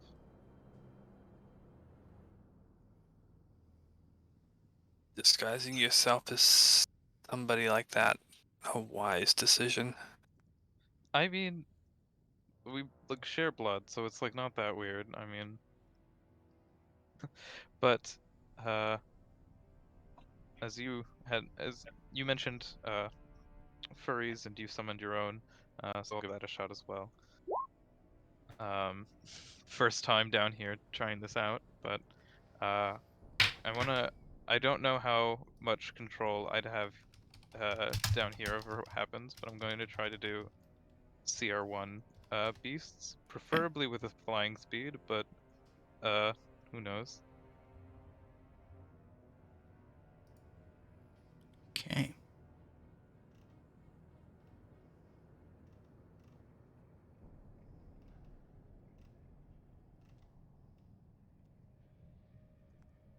Okay.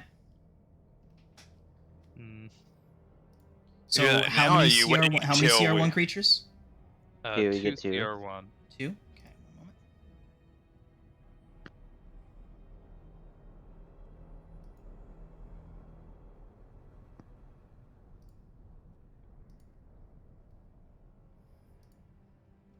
Yeah, I have a fun app that tells me a bunch of beasts with flying speeds for wild shape. It's very useful. Nice.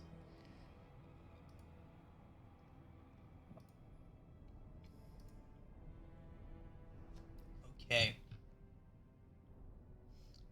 So you do it now? Yeah. And if they can't fly, they'll be on the deck. Okay.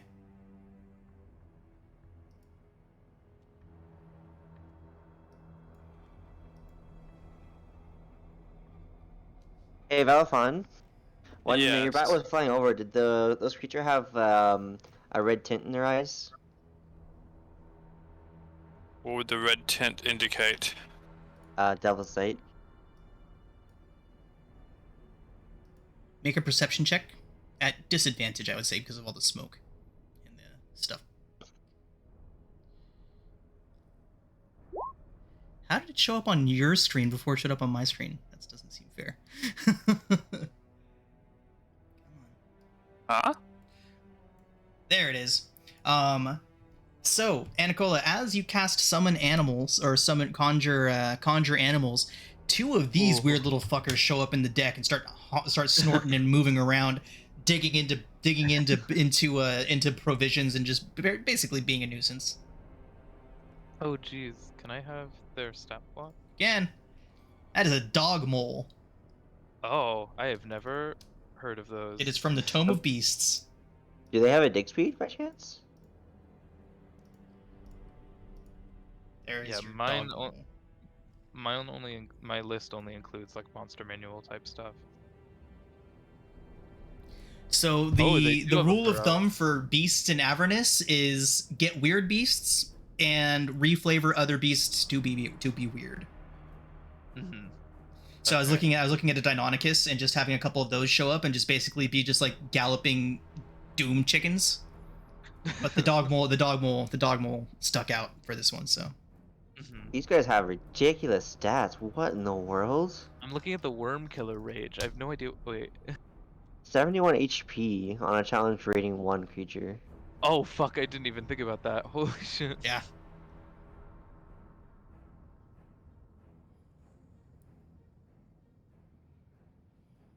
It has really specific abilities as well. The Worm that Killer is Rage. anything Kobold Press. All of their stuff is like very niche, and they really fill out like the middle challenge rating real area really well. Like Tome of Beast and the Creature Codex books are really excellent for CR like 5 to 9 things. They can also leave whenever they tunnel, they can also like leave space for other people to follow them. That's super useful. So we can like dig with them. Okay. All right. Yeah, they have a dig speed. Mm-hmm. So You know what's cool about that? 2 dog moles. What's cool about that is that they could start digging traps for the other vehicle. Oh shit! Yeah, they'd immediately. That's a good yeah, idea. Yeah. As soon as they show up, wait, how much control do I have over them? We want to like slow down and like prepare the battlefield. Mm-hmm. Would we? How far away are they at the moment? They will arrive at your location in about 10 minutes if you were to stop. Okay. It's more than enough time to make Yes. some pitfalls for them with Mhm. those dog moles. Yeah, they'd start crafting pitfalls, and then do we have anything where we could like make like a fake, where we could like cover it up so that way they like drive up, it looks flat, and then they. Give me just a moment. I mean, think about it No, this way. Think about it this way. These vehicles must be huge and must weigh a ton. So what you do is you dig 10 feet down and then across. So you leave the 5 feet of dirt there still with empty space underneath it. And because of how heavy the vehicles are, the ground should just like cave in because of the weight of the Oh vehicles. yeah. Oh yeah, they could drive underneath. Okay, I was thinking of like they dig holes and then we Yeah. cover them up a bit so You that don't way even they. need to do that. Like Yeah, they should be able to dig in such a way that it leaves enough dirt on the surface, but as soon as those vehicles drive over them, bam, they fall in because it's too much weight for the dirt. Would that work on? Are we on sand or are we on like hard dirt? It varies in Avernus. Yeah, and it doesn't about really right here? matter. Well, no, I mean like if it's sand, you can't really. It All, would be all, weird. You can't really. all we do is we just like go to a certain spot where we can do this and just do it instead of that. So You all do find a nice little ravine where you have a choke point where you know they will have to enter into this area in order to engage with you. So, Okay. They what have are to you enter all through- doing? They will be approaching from the north entrance to this cavern, to Okay. this little ravine area. I'm gonna So draw what exactly outward. are you all doing? So you I'll probably draw want to build it like around here. Make the pitfall around here, so as soon as they drive over it, they fall into it. I feel And like then it'd be more. then it just becomes like a shooting range for us as they scramble to try and get out of it. I feel like they try to come through here first. Yeah, I agree. They're gonna try to come through here. Oh, this is actually a big map. So are they coming from over here? They are. Okay, so yeah, we just build it here then. Yeah, they'll build. And then we wait like just outside of it, just ready, waiting for them, and then make it look like we're running away, and then as they fall into it, we kind of like So I was do a gonna say is U-turn. we park right in front of the trap, and as they approach, we start to back up as if we're gonna run away and draw them in. Exactly. Yeah, so we leave. I guess we can leave a couple of them, for it to fall into, and then like maybe one more, like right here. Do we want to do the boarding action? The what? We could try and board them. Like if they're stuck in a Oh. pitfall, they won't be able to move with the vehicle anymore, and we could just fight the invaders instead of the actual vehicle itself, and then we could take the vehicle from them. Ooh. How many of these creatures did I see on there? You saw 4. Saw 4. But they have below deck. I assume there's at least 8, would be my guess. I'm gonna go with double. What would I say was the... So this is another one of the demon grinders that they're driving? Correct. What would I say is the... How many could easily ride this demon grinder? Max capacity on the interior, from what you're seeing in your own device, is 8. Uh-huh. And you And saw then 4 this- of them hanging on the outside of it. Like, literally hanging on to the that's- outside. So max there's 12. Okay.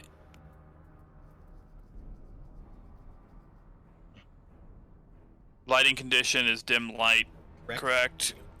Awesome. Okay. Should I do the Maggie bit or no? It sounds like we're looking for a fight, so I'm not sure we want to make that ruse. I mean, we can like warn them, like Yeah, if we you're can messing warn with us, them you're and messing with then... Maggie, and then if they continue to charge forward, well, guess what? Now you're entrapped, and now we're gonna fuck you up, kind of thing. So I stand like right here, and then like they and they park right there, and then if they continue. What's the range of the moving, weapons on the vehicle? Over 100 feet. 20 feet. So let's make sure okay. we're 100 feet away, so they can't hit us with range weapons, and they're forced to move forward. Okay. All right, everybody. So, from what I understand, you would like to use your dog moles to dig a nice big trap. Mm-hmm. Yes. So, which circle? I'm seeing a lot of circles here. Which circle are we using as the trap surface? Okay. Probably Probably the blue one. this one, and then we can probably make shallower ones. Should we try and do that? Like we can. Just one big hole for Yeah. the vehicle is all we really need. Make the Mhm. one. Just worry I about the one. Make one good one and... Yeah, I was thinking we could also do like smaller ones that we could try and lead them into or something, so they fall prone. I or- would say that if you make that one giant hole, that is all you would have time to do, and it would be cutting it close. So, I will need a few things from you all. The first thing that I need is a straight intelligence check from somebody to see if you can figure out the word is gone. The dimensions that you need. Figure out, basically trying to engineer this hole. I'll make that check Yeah, I'll. with guidance. Mhm. Yeah, he comes up with the geometrics. I explain it. So we have an 11 and then +4 for a 15. Good stuff. Anacola, I need an animal handling check from you to get your animals to do the work. I think the spell lets the They have obey- control over them. Yeah, they obey verbal commands. verbal commands. And They no obey shields verbal or something. commands, right? This is an animal handling check to determine your ability to verbalize your commands in a way that these animals can get the job. This is a complex job you're having them do. It's not Okay. go eat that guy. It's dig this trap, which is a complex instruction. So we are going to need an animal handling check for it. Okay, I'll also need my own guidance, but I can't give it to myself. You can't. Maybe you can't give it to yourself. I'm concentrating. Oh, What do you? Then- Oh yeah. then I'll give you guidance. Ouch. Oof. This couldn't have gone worse. You know what? I'll go ahead and cast Bless as well. Does Bless help with checks? I Does thought not. it was saving throws and attacks. Saving throws and attacks. Oh well, whatever. Damn. Could you have helped? Doesn't look like. If Okay. it helped, it would have been 13. So with an 11, your hole is dug, your trap is set. It looks like a pair of dog moles dug this trap. Yep. So, Hmm. it's not perfect, but it's what you've got for now. So, that dust plume rising from the north gets closer and closer and closer until you even begin to hear that wailing of their own infernal engine drawing closer and closer. Until you hear the gong gong gong gong gong gong gong of a device moving slowly up towards you all. Can we move our demon grinder You up can to move your demon grinder about- wherever you want to. Oh yeah, can we control the And token? We should I also don't. I be- can't. I cannot. You don't control the token? Okay, 1 second. No.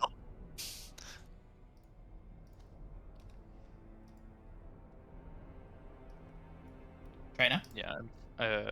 So at the very best, the hole still keeps them from getting their demon grinder any Really? closer to us, Okay, which one is second. good. As long I'm as we fine with. I mean, stay- as long as Bill can control it, he's technically driving, so. Try it now. Yeah, I Hey. can move it now. Nice. Because that was As my long as- impression. The vehicle's going to be closer to the hole, and then we're going to kind of back up to let it run away. So, like right there. And Akola, where are your dog moles and how long do they last? They last for an hour, so they're definitely Nice. keep them underground. good. Yeah, they'll have 10 feet. So let me. 1 sec. I wanna, cause they could probably, like, if I keep them on the side of the other side, they can probably melee attack while we stay back here. Okay, is everybody staying mounted on the vehicle? I am not.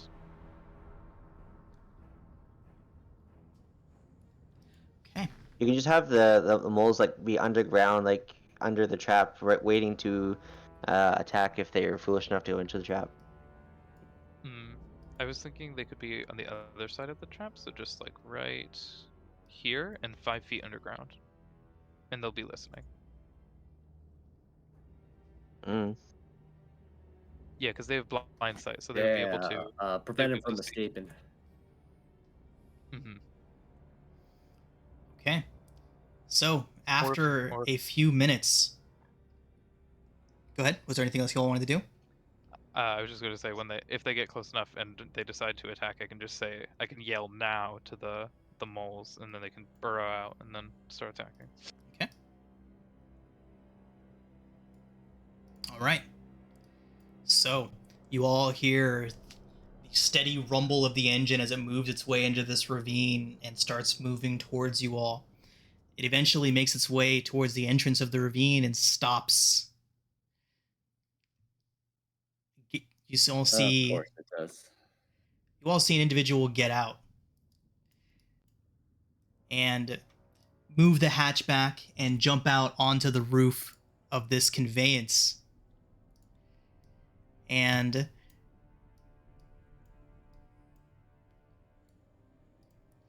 pokes his head out, and you all see a wereboar.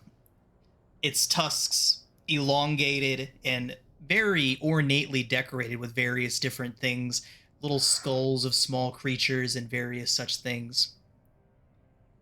And he gets out, and he shouts towards you all, "Aye, Raga Draga! Your stuff! My stuff!" I'll yell out.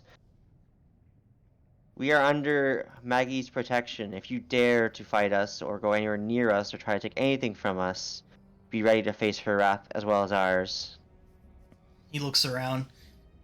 I know, see Hag! Where is Hag? Anna will step forward, and then a shroud of, like, what would it be? Fog escapes her before she stands there as Aunt Maggie or Grandma Maggie. He stops, freezes for a second. Where's Hag's little army? Hag by herself? Hag alone? They are I- never far. I'm just gonna be like, she's not alone. Ugh. There are these humanoids, of course, but I am never far from my gnomes. Make a deception Not check. that you need them. Do I have advantage because she's I'm being helped? Yes. And since you're so far away, yes. Oh, please be dumb. I have a feeling it's dumb. So he looks at you and he's like, Hag ransom, Hag money. He looks back towards everybody. Hag ransom! And you all hear a shout. Sounds like a good half dozen people below. Hag ransom! Oh no. He hops back into the machine and without even looking forward, begins to roll forward. Oh And god. give me just 1 second. He's going to make a perception check at disadvantage, or the driver is.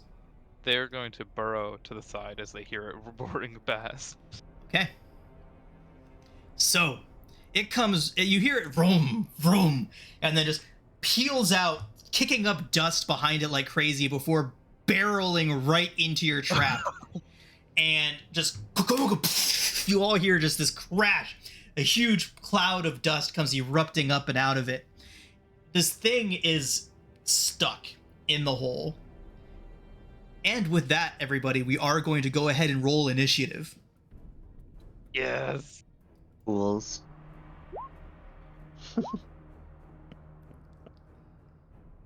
Holy shit.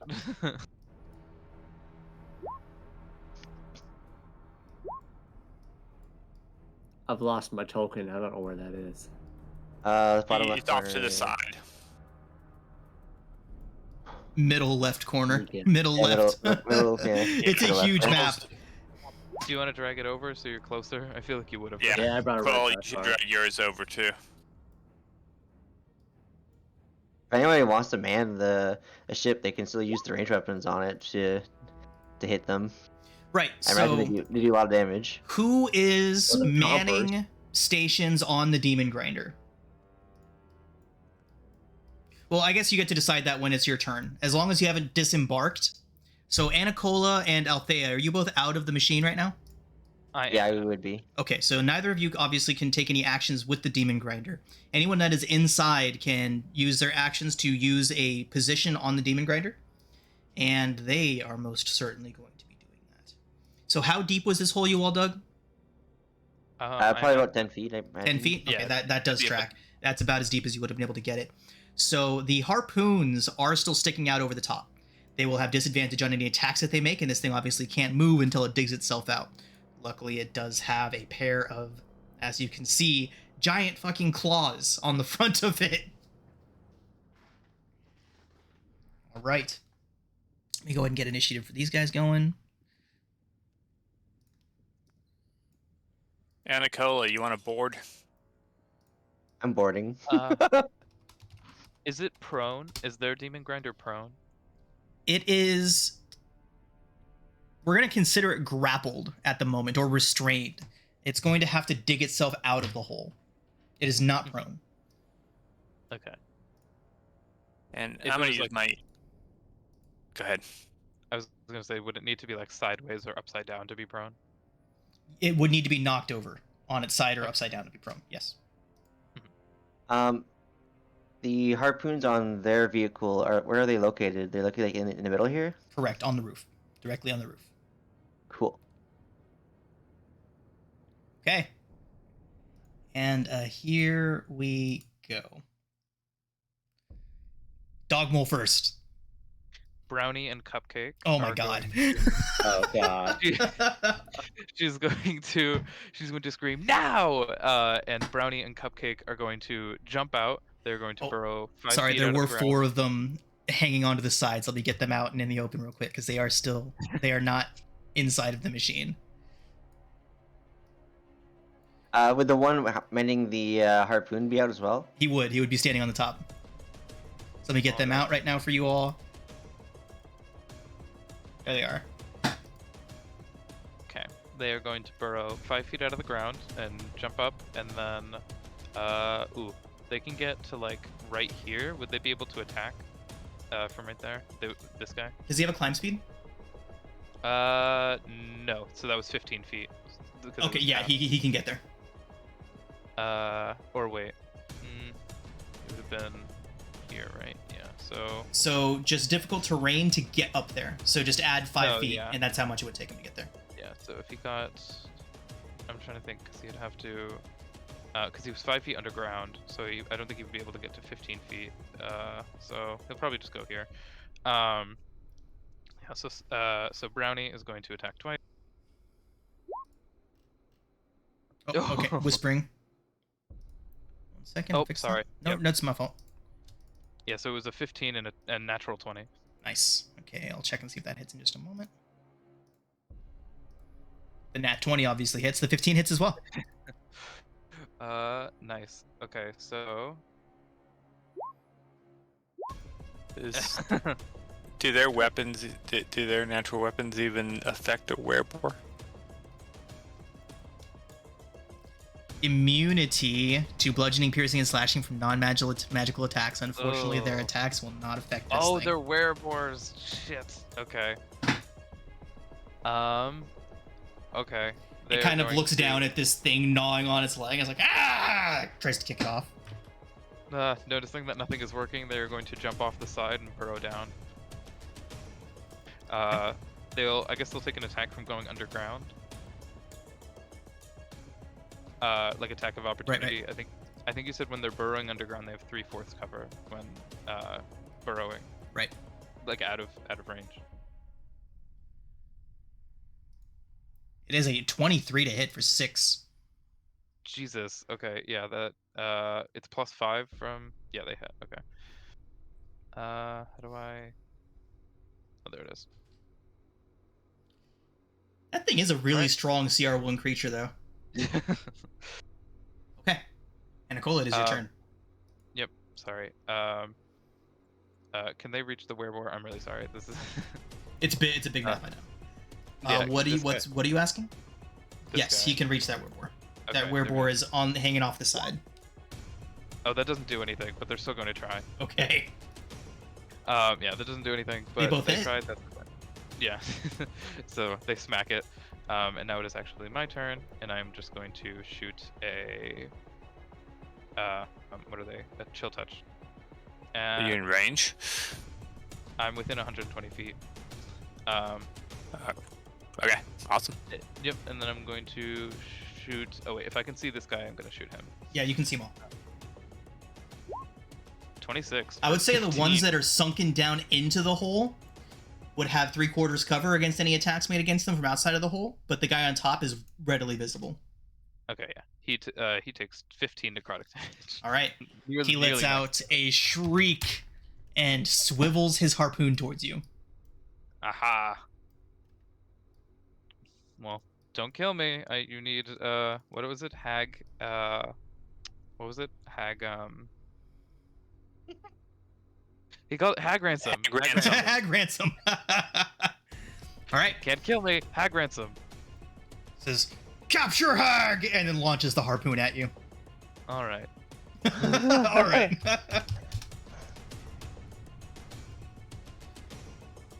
Right.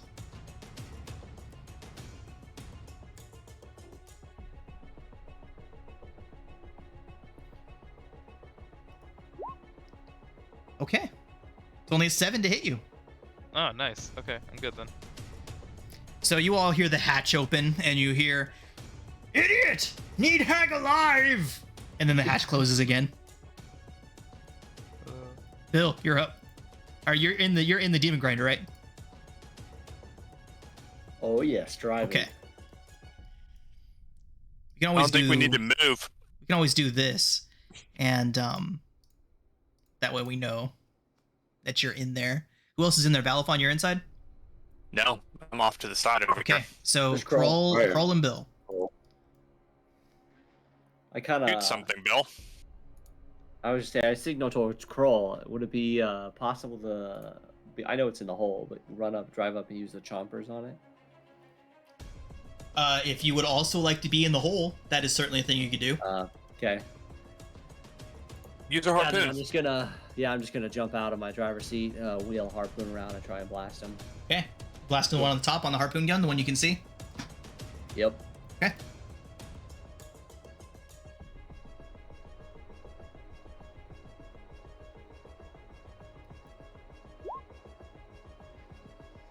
.22 certainly hits. Harpoon catches him in the shoulder, wheels him around, lets out a shriek. Is that magical damage? The harpoons and any weapon on the demon grinder are considered magical weapons. Awesome. That's it. That's my action. I mean, I don't know if I can do anything else. Okay. You all hear a hatch opening.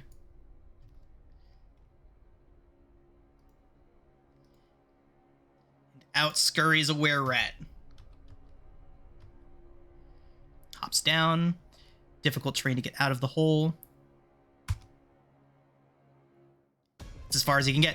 He takes a look around and says, "Hag! Hag!" and takes a shot at Althea with a hand crossbow. And misses horribly. Pretty sure hand crossbow is disadvantaged at that range. Oh, no. Yep. Okay. He's also still in the hole, I think.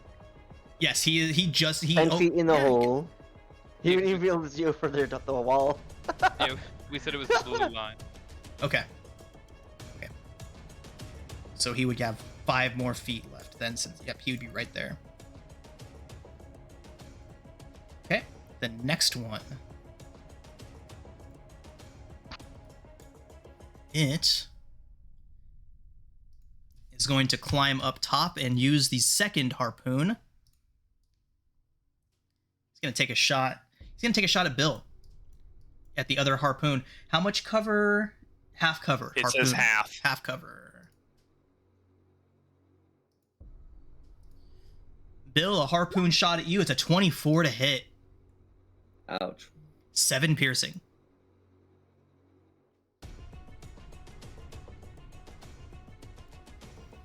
Raga Draga. You all hear the engine of the machine just begin to rev, and you hear the screaming of the soul coins getting consumed and the engine burning through those souls as it tries to rev up.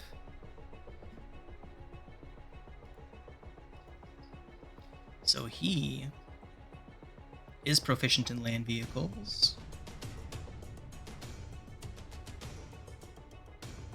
Interesting.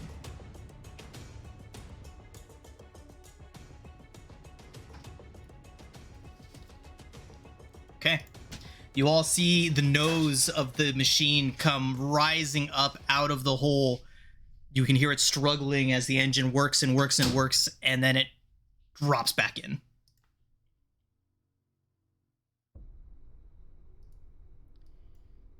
Are your dog moles underground? Only this one is. Only this one is. Okay. So this wereboar is going to hop down from on top of the machine and begin swinging away at the boar. At the dog mole.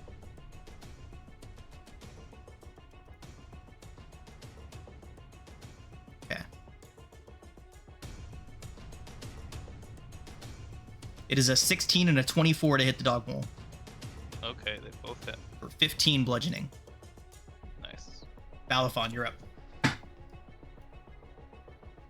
Althea, you want to be on that thing? Let me see here. I want to be. Point to where you want to be. Actually, I'm probably gonna be putting a firewall up there so they can't use the harpoon anymore. So if I put it inwards, I want to do it outwards, so Okay, sorry, I thought you said you wanted to board. Never mind. I do want to board, but like after we've taken out a few of them probably, because like I want to basically essentially disable the harpoon with a firewall right now, while dealing damage to them. But I could Got it. still No problem. deal with this one afterwards. Don't waste your spell on getting there. I can get there myself if I need to. 30, 35, 40. And we will start with a third level Shadow Blade and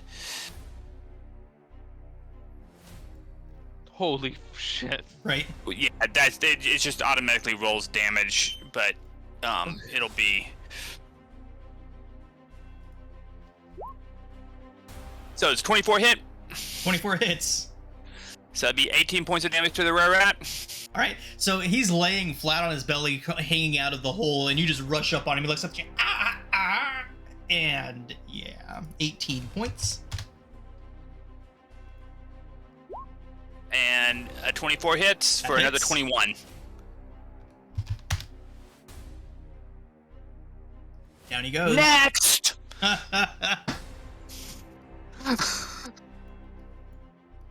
Okay.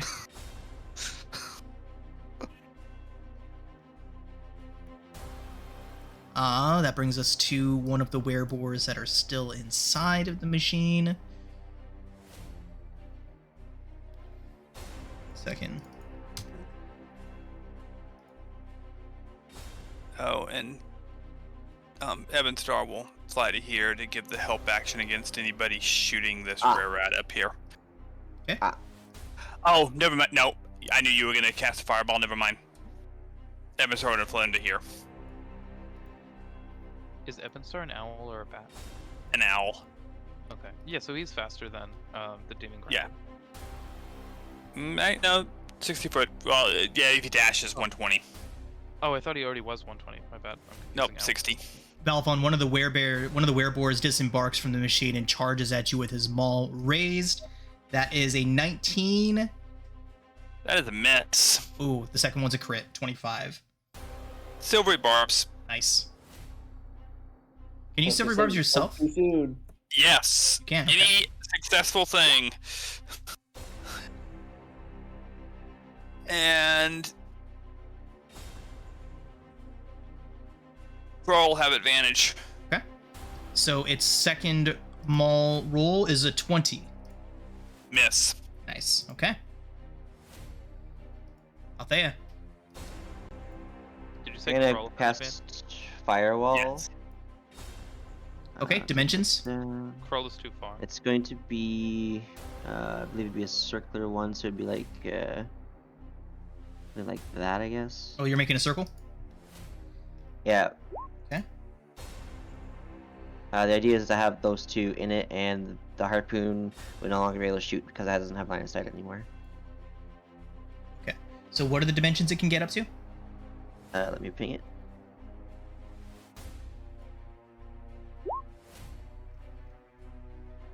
That's not what I wanted.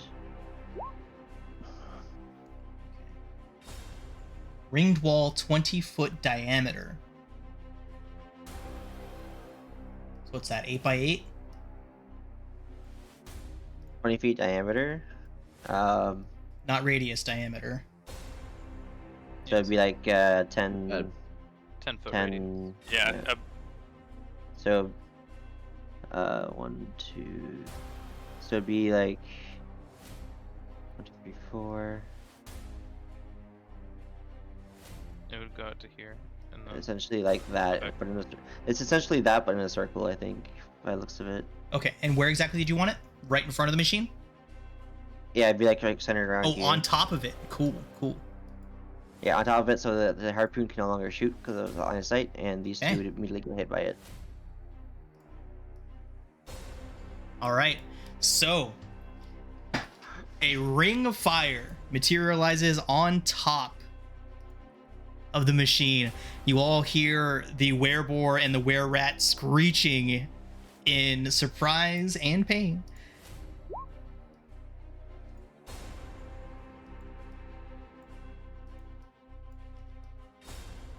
Okay, so it is a DC 14 dex save for both of them against 15 fire. It's a DC 21. DC 21, okay.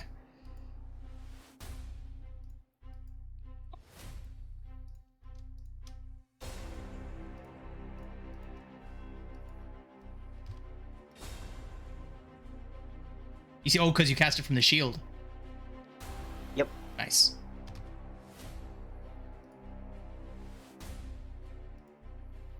One fail, one success. Damn, succeeded? Wow. The wererat, they got dexterousness. That's still a 21 DC. Yeah.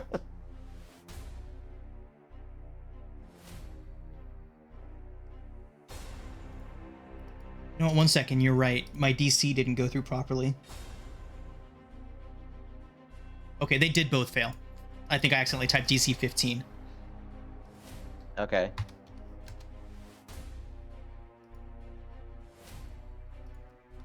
Okay. Anything else from Althea? I'll move forward to here, and that'll be my turn. Okay. And I'll yell out, "I warned you!"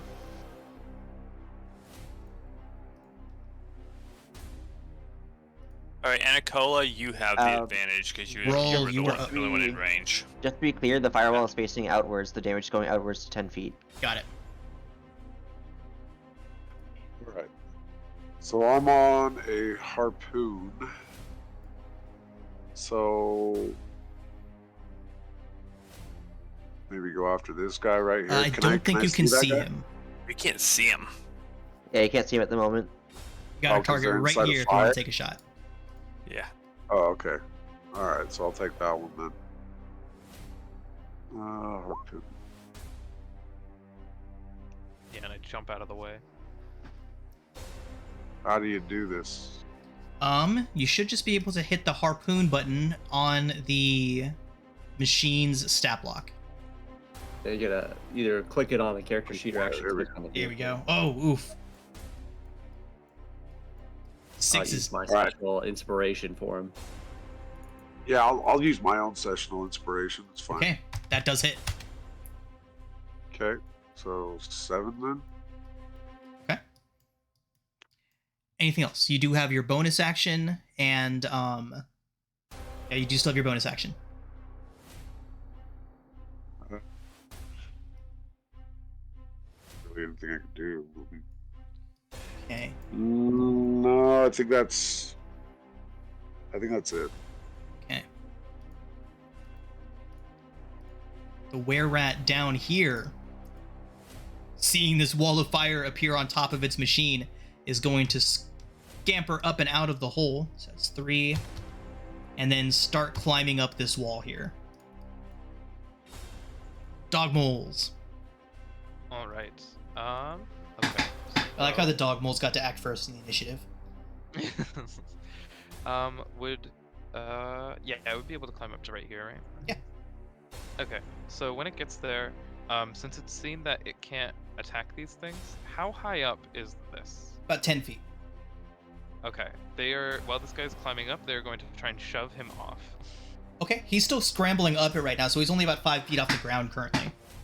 Oh, can they hold their action to push him off? Yeah, when he gets that's there? fine. That's fine. He can shove. Okay. Yeah, that's that's what they're gonna do. And then for this one, shoot, I don't think there's anything it can really do. So it is going to. Oh wait, I know. They're going to run away and accept the attack of opportunity. And they're gonna stand. Ooh, 24 for 15 points. Okay. That mole's gonna get burned by the fire if they stand too close. Is this too close? Yeah, on top of the Within machine. 10 feet. Yeah. So the machine itself is pretty tall, so we're not having the werebore or the dog mole while it was down there, but if it gets onto the machine, it will take the fire damage. Okay. If they Anything on see- that machine is gonna be burned. Right. Yeah, Anna is screaming instructions. And if this thing, it'll accept the fire damage. But if this thing comes out, it's gonna push it back in. Ha, nice. Okay. Like this That's thing's what just it's called. tanking it. It has more HP than some of our PCs do. Yeah, so that'll be fine. You said it took 15. Right, 15. 15 damage. Okay, so that goes down to 41. Oh, real quick, before I forget to ask again, do you all notice any different in my audio quality? I repositioned my microphone for hopefully better audio. Can anybody notice a difference? It's been solid all night. Okay. I've never thought of it as particularly bad. So. Yeah, I mean, I have a good mic and I have a good setup, but I'm always striving for better sound quality. It's like it's a holdover from my audio engineering days. At the rate. Sean, how did you want to do the ruling for the fire damage? Is it whenever just keep the 15 for all of them, or like re-roll after every We so keep often, we keep or- that first roll, just like with the spirit with the spirit guardians. Cool. Yeah, I got rid of the rolling then. Okay, so I don't think Anna can see this guy, right? Where are you? Right You here, would would I actually be be able able to see him. He would know he's still hanging onto the side. So once he gets up there, if he gets up there, you'd be able to see him, but not yet. Okay. Then I'll just shoot at this guy. Okay. Within 19. 19 hits. 14 necrotic. Nice. And then I'm going to take my step back here. And that is it. I'll also show that. Okay. The wereboar that is in the flame is going to leap out of the flame. Literally leaps down onto the ground in the hole. It ran in the worst possible direction. Through the fire. Okay. So it takes another 15 just fire. from going through it, right? Starts its turn there or enters it for the first time on a turn? Well, for each creature must be. Yeah, so it started its turn in it. So On a failed save, one side of the fire was ends its turn within 10 feet of that side or inside the wall. Creature takes the same damage when it enters the wall for the first time on a turn. Okay. Or ends its turn there. So enters the turn. Enters on its turn to try and get out of it. So it'll make its dex save first. Against 21, I don't think a werewolf can succeed that. Yeah, a critical success for it is still only a 20, so it fails. It jumps down and is in a hole. On fire and unhappy about it. Bill? But I can't see anyone now, right? Or there's just one were-rat left. You can see this guy. Yep.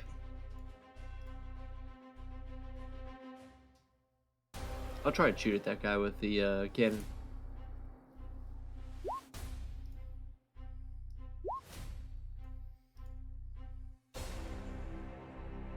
I screwed up. Hold on. Cool. 26.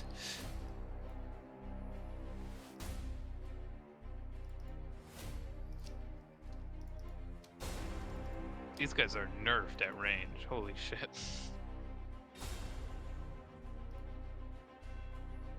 Okay, for 9 piercing. And then, and now clarify for me here. So I've got my bonus action, and I'm going to use cunning action to dismount, and then I can run 80 cunning action dash. Does that make sense? So you want to use half your movement to dismount, Okay. So 20. and then whatever other movement bonuses you have. I think the movement bonuses would also be halved. Well, Like so if you, would if you dashed, it become the amount it takes to get off is like 30. No, you see that's a weird thing because Yeah. like if you jump down and then your movement is halved. Yeah, that doesn't make that's one of those things where it doesn't make sense to me. Yeah. It takes half I'm your gonna- normal movement to Half get your- down. Exactly. Then so, you I'm gonna go. raise you too, Exactly. though, 'cause So I you have can the add all that spider up, that's fine. climb slippers. So So would getting down even matter since I have spider climb slippers? Yeah, dismounting from the vehicle isn't exactly climbing. It's just unbuckling yourself, getting yourself out of the driver's seat and onto the ground. So just half your movement, but only 15 feet, and then you can add whatever modifier, whatever additional movement that you want on top of that. So what's then cunning action to dash after? It would all add an that? additional 30 feet to your movement.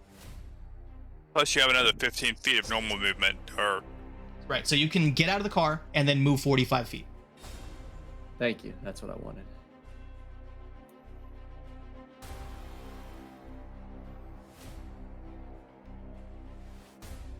And then that's it. Okay. That is a dead were-rat. That is a living were-rat that's about to run through a freaking ring of fire. I feel a couple of us have also forgotten he has a movement speed of 40. oh, so Oh, yeah, so you have another 10 feet. another 50, yeah. Oh, okay, cool.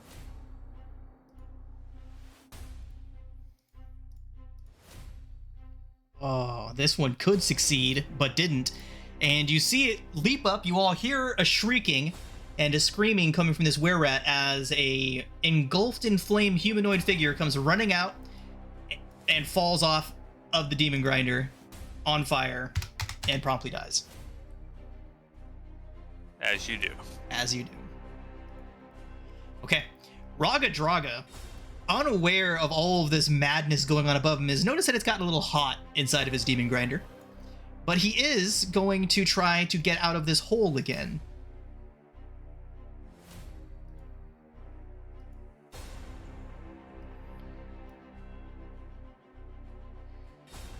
Piloting checks are so weird. It's always just dexterity. I guess it's like mechanical aptitude on how to pilot a vehicle. I Okay. think sleight of hand would be better. But... It's still dexterity. Yeah. Dexterity He is and then land vehicles. He's doing dexterity with land vehicle proficiency. It's no better than having sleight of hand proficiency. And with a 22 on that, he does. You all hear the engine rev up. You see the smoke kick out, the tires burn out, and this thing comes lifting up and out of the hole. So question. Uh-huh. Was he able to see while trying to drive? All he knows is he's trying to go straight. Okay. Does the ring of fire move with the vehicle, or does it stay where it was? I feel like it stays static. Okay. So, Bill and Althea. So happy I got off the vehicle and ran towards this. 1 second, I gotta check something. Just, things aren't gonna go well for you both, but I'm just gonna see just how bad. Okay, so it used its action to get up and out of there, so it can't use any of its cool stuff. But what it can do is try to run you both over. So I need dexterity saving throws from Bill and Althea as the demon grinder comes roaring up and out of the hole. What about right there. Balafon, who's in their range? 1 second. He's like within the bubble of it. No, it looks like it just misses him. It does roll over his friend, though. I meant like with the... Okay. No, that is just the HP. That doesn't represent its actual displacement of space. Mm-hmm. With And, tokens like this, I we have, just use the actual token. So, I have danger sense, so it's 24. Anacola, it literally stops right in front of you.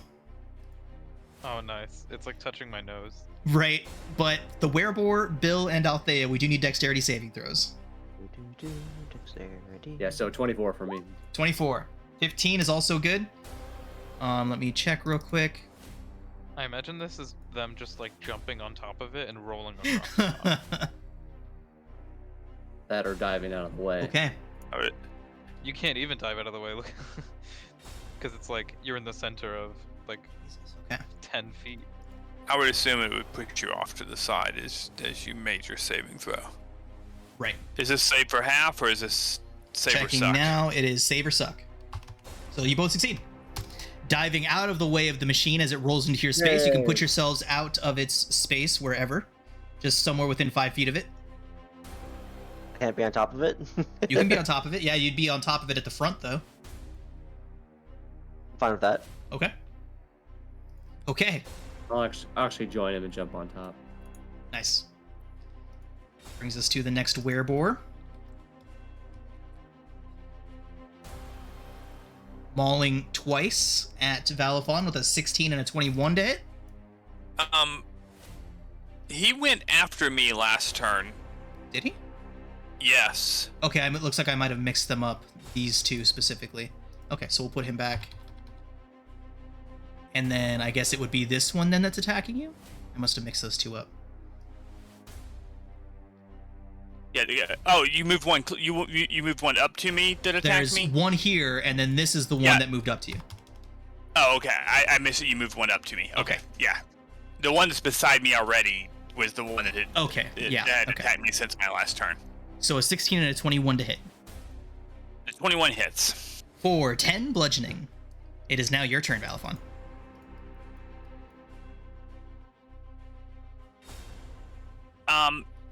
Can I see inside the vehicle? Valifon, from where you're at, you can, but you cannot see Ragadraga. He is at the front of the vehicle. But if I was inside the vehicle, from what I know of the layouts, I'd be able to move to him. Yes. Absolutely. Okay. So in that case, bonus action, Misty Step Into the vehicle, hell yeah. into the vehicle. There goes my fireball turn. 5, 10, 15. So I'd be like, somewhere in here. And Okay. then I would move directly to Ragadraga. He turns around, he's like, "Hey, my ship! My ride, get out!" The 24 hit. 24 hits. So for 21 psychic and 5 booming. Nice. He falls And out of his then- seat.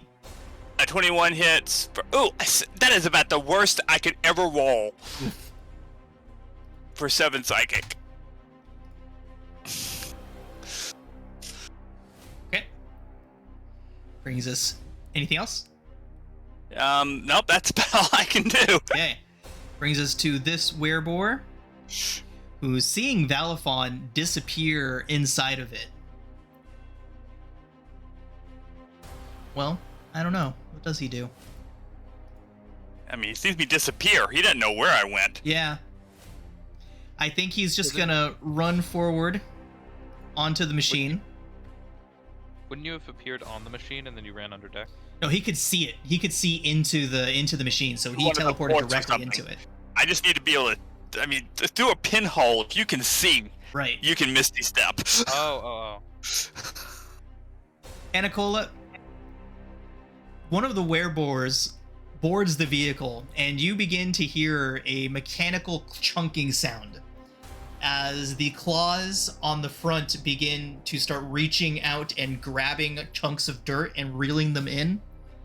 And you just happen to be within that range. Anacola, it is a 23 to hit with the chomper. man. That does in fact delicious numbers. That does in fact hit. That is 28 piercing that Just you take. numbers.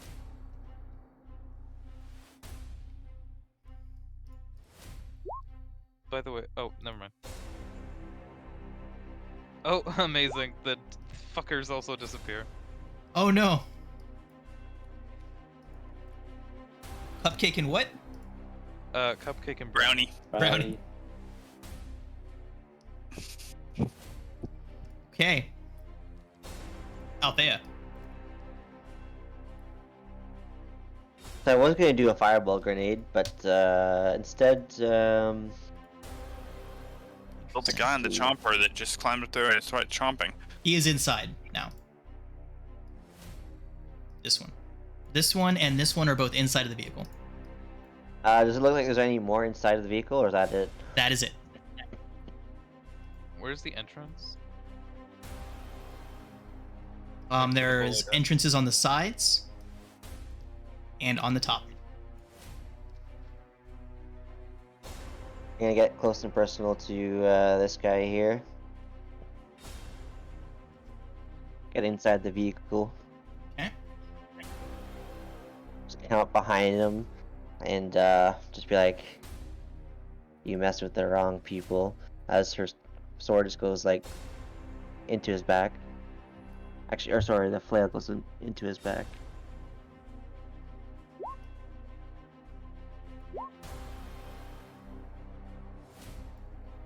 Wow. Wait a minute. Is this roll messed up again? No, it's not. Okay, it's good. I just rolled low. Damn. Did you hex him or just rolled? Just rolled. And which one were you attacking with that? This one here. Okay.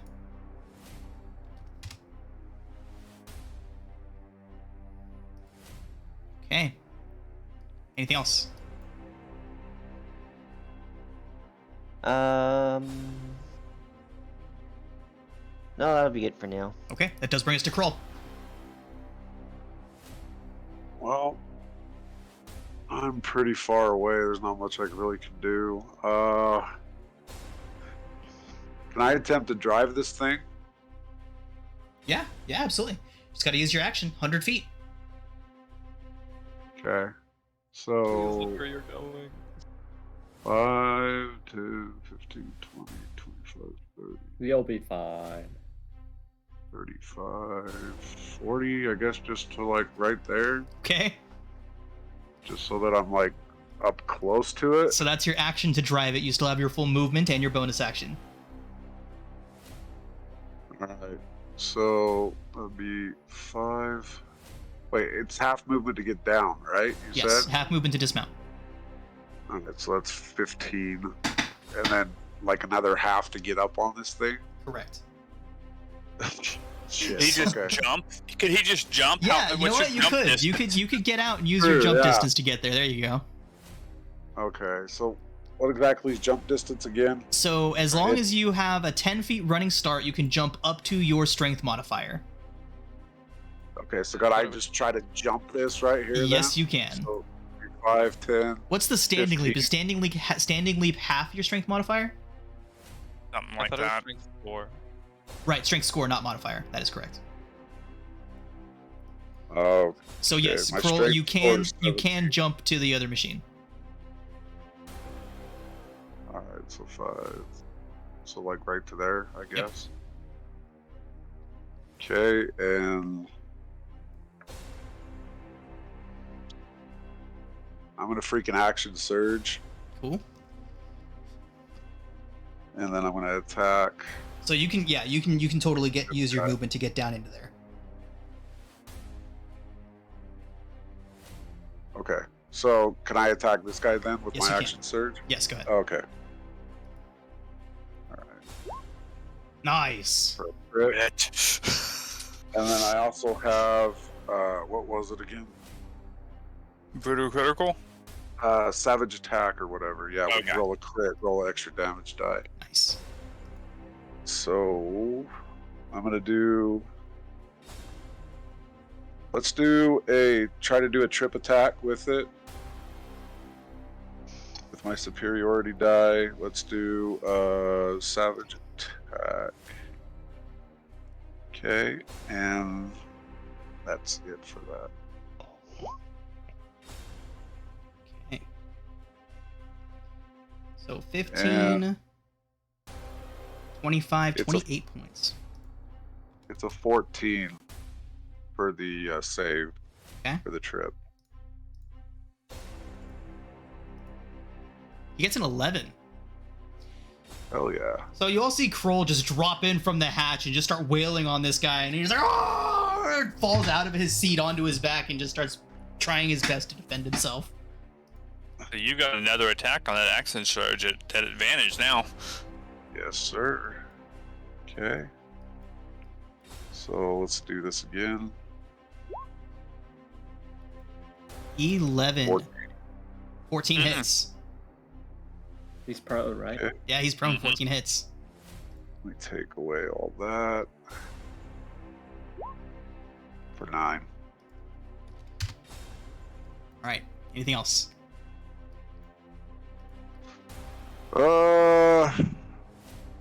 No, all I have is a bonus action. I can't really do anything, so no. You see the other were-rat climb up to the top of the escarpment, look around, take off his goggles and throw them at the machine and run away. He has just enough to get off the screen. Bye-bye. I mean, like 5 crazy SOBs literally just stormed their own vehicle. I mean, wouldn't you get an extra D8 for your superiority dice because it's crit? I think it's on there. Yeah, it's on there. No, he has it for a savage attack. Oh. But he only has one superiority dice for I on it. got my superiority, then I also got my savage attack on there. Yeah, but doesn't the superiority die get an extra roll as well for a crit? Good. Go ahead and roll a D8. Okay. Okay. This guy, however, is not so easily scared away. Okay. My turn was skipped. I'm 20. What was it? Go ahead. 14. Yeah, I'm 24-14. Okay, go ahead. I'll run up here. How injured is this guy? We can't see their circles. Yeah, it's because he's inside another circle. He is. Oh. He would be about yellow. Oh, okay. She get to him because she has to get all the way to an entrance because he's inside the vehicle. Oh, is You it? could hit Okay. him from outside. He would just have 3/4 cover if you want to get on top of the vehicle without going inside. Okay, so I can go here, and then so getting, shoot. So I'd be here, 5 feet, then this would be 15, Correct. and then I have 15 feet from right here to get inside. Would I be able to do that? Yeah, you would be able to get into the same hatch Valifon dropped into, so you can be right there. Yep, perfect. Oh, right here. Yeah, if I'm right here, then I would attack this guy twice. Okay.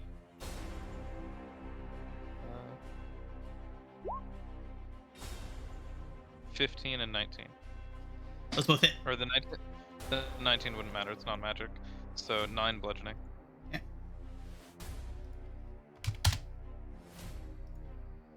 That is all. He starts shrieking, "Raga Draga, surrender! Let Raga Draga live!" He's got his arms up, trying his best to defend himself from just like all 4 of you just wailing away on him. Oh, well, we shouldn't kill him then. That is the werebore over here. We should tie him up.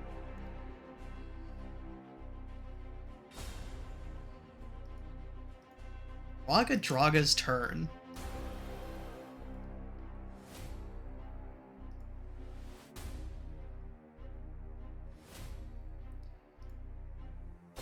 Yep. He's gonna try and surrender.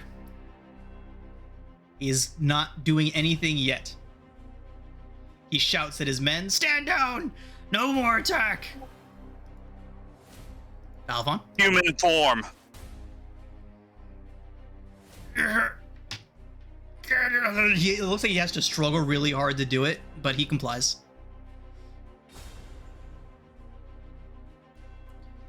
Bill, tie him up.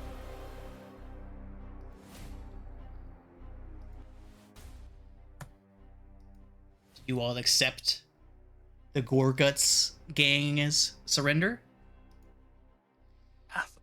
I do, if everybody else is in agreement. Yeah. Do these guys want to do that? Yeah, Or as are soon as gonna- they hear from inside stand down, they would put their weapons down and put their hands up. They're surrendering to the owl. Yep.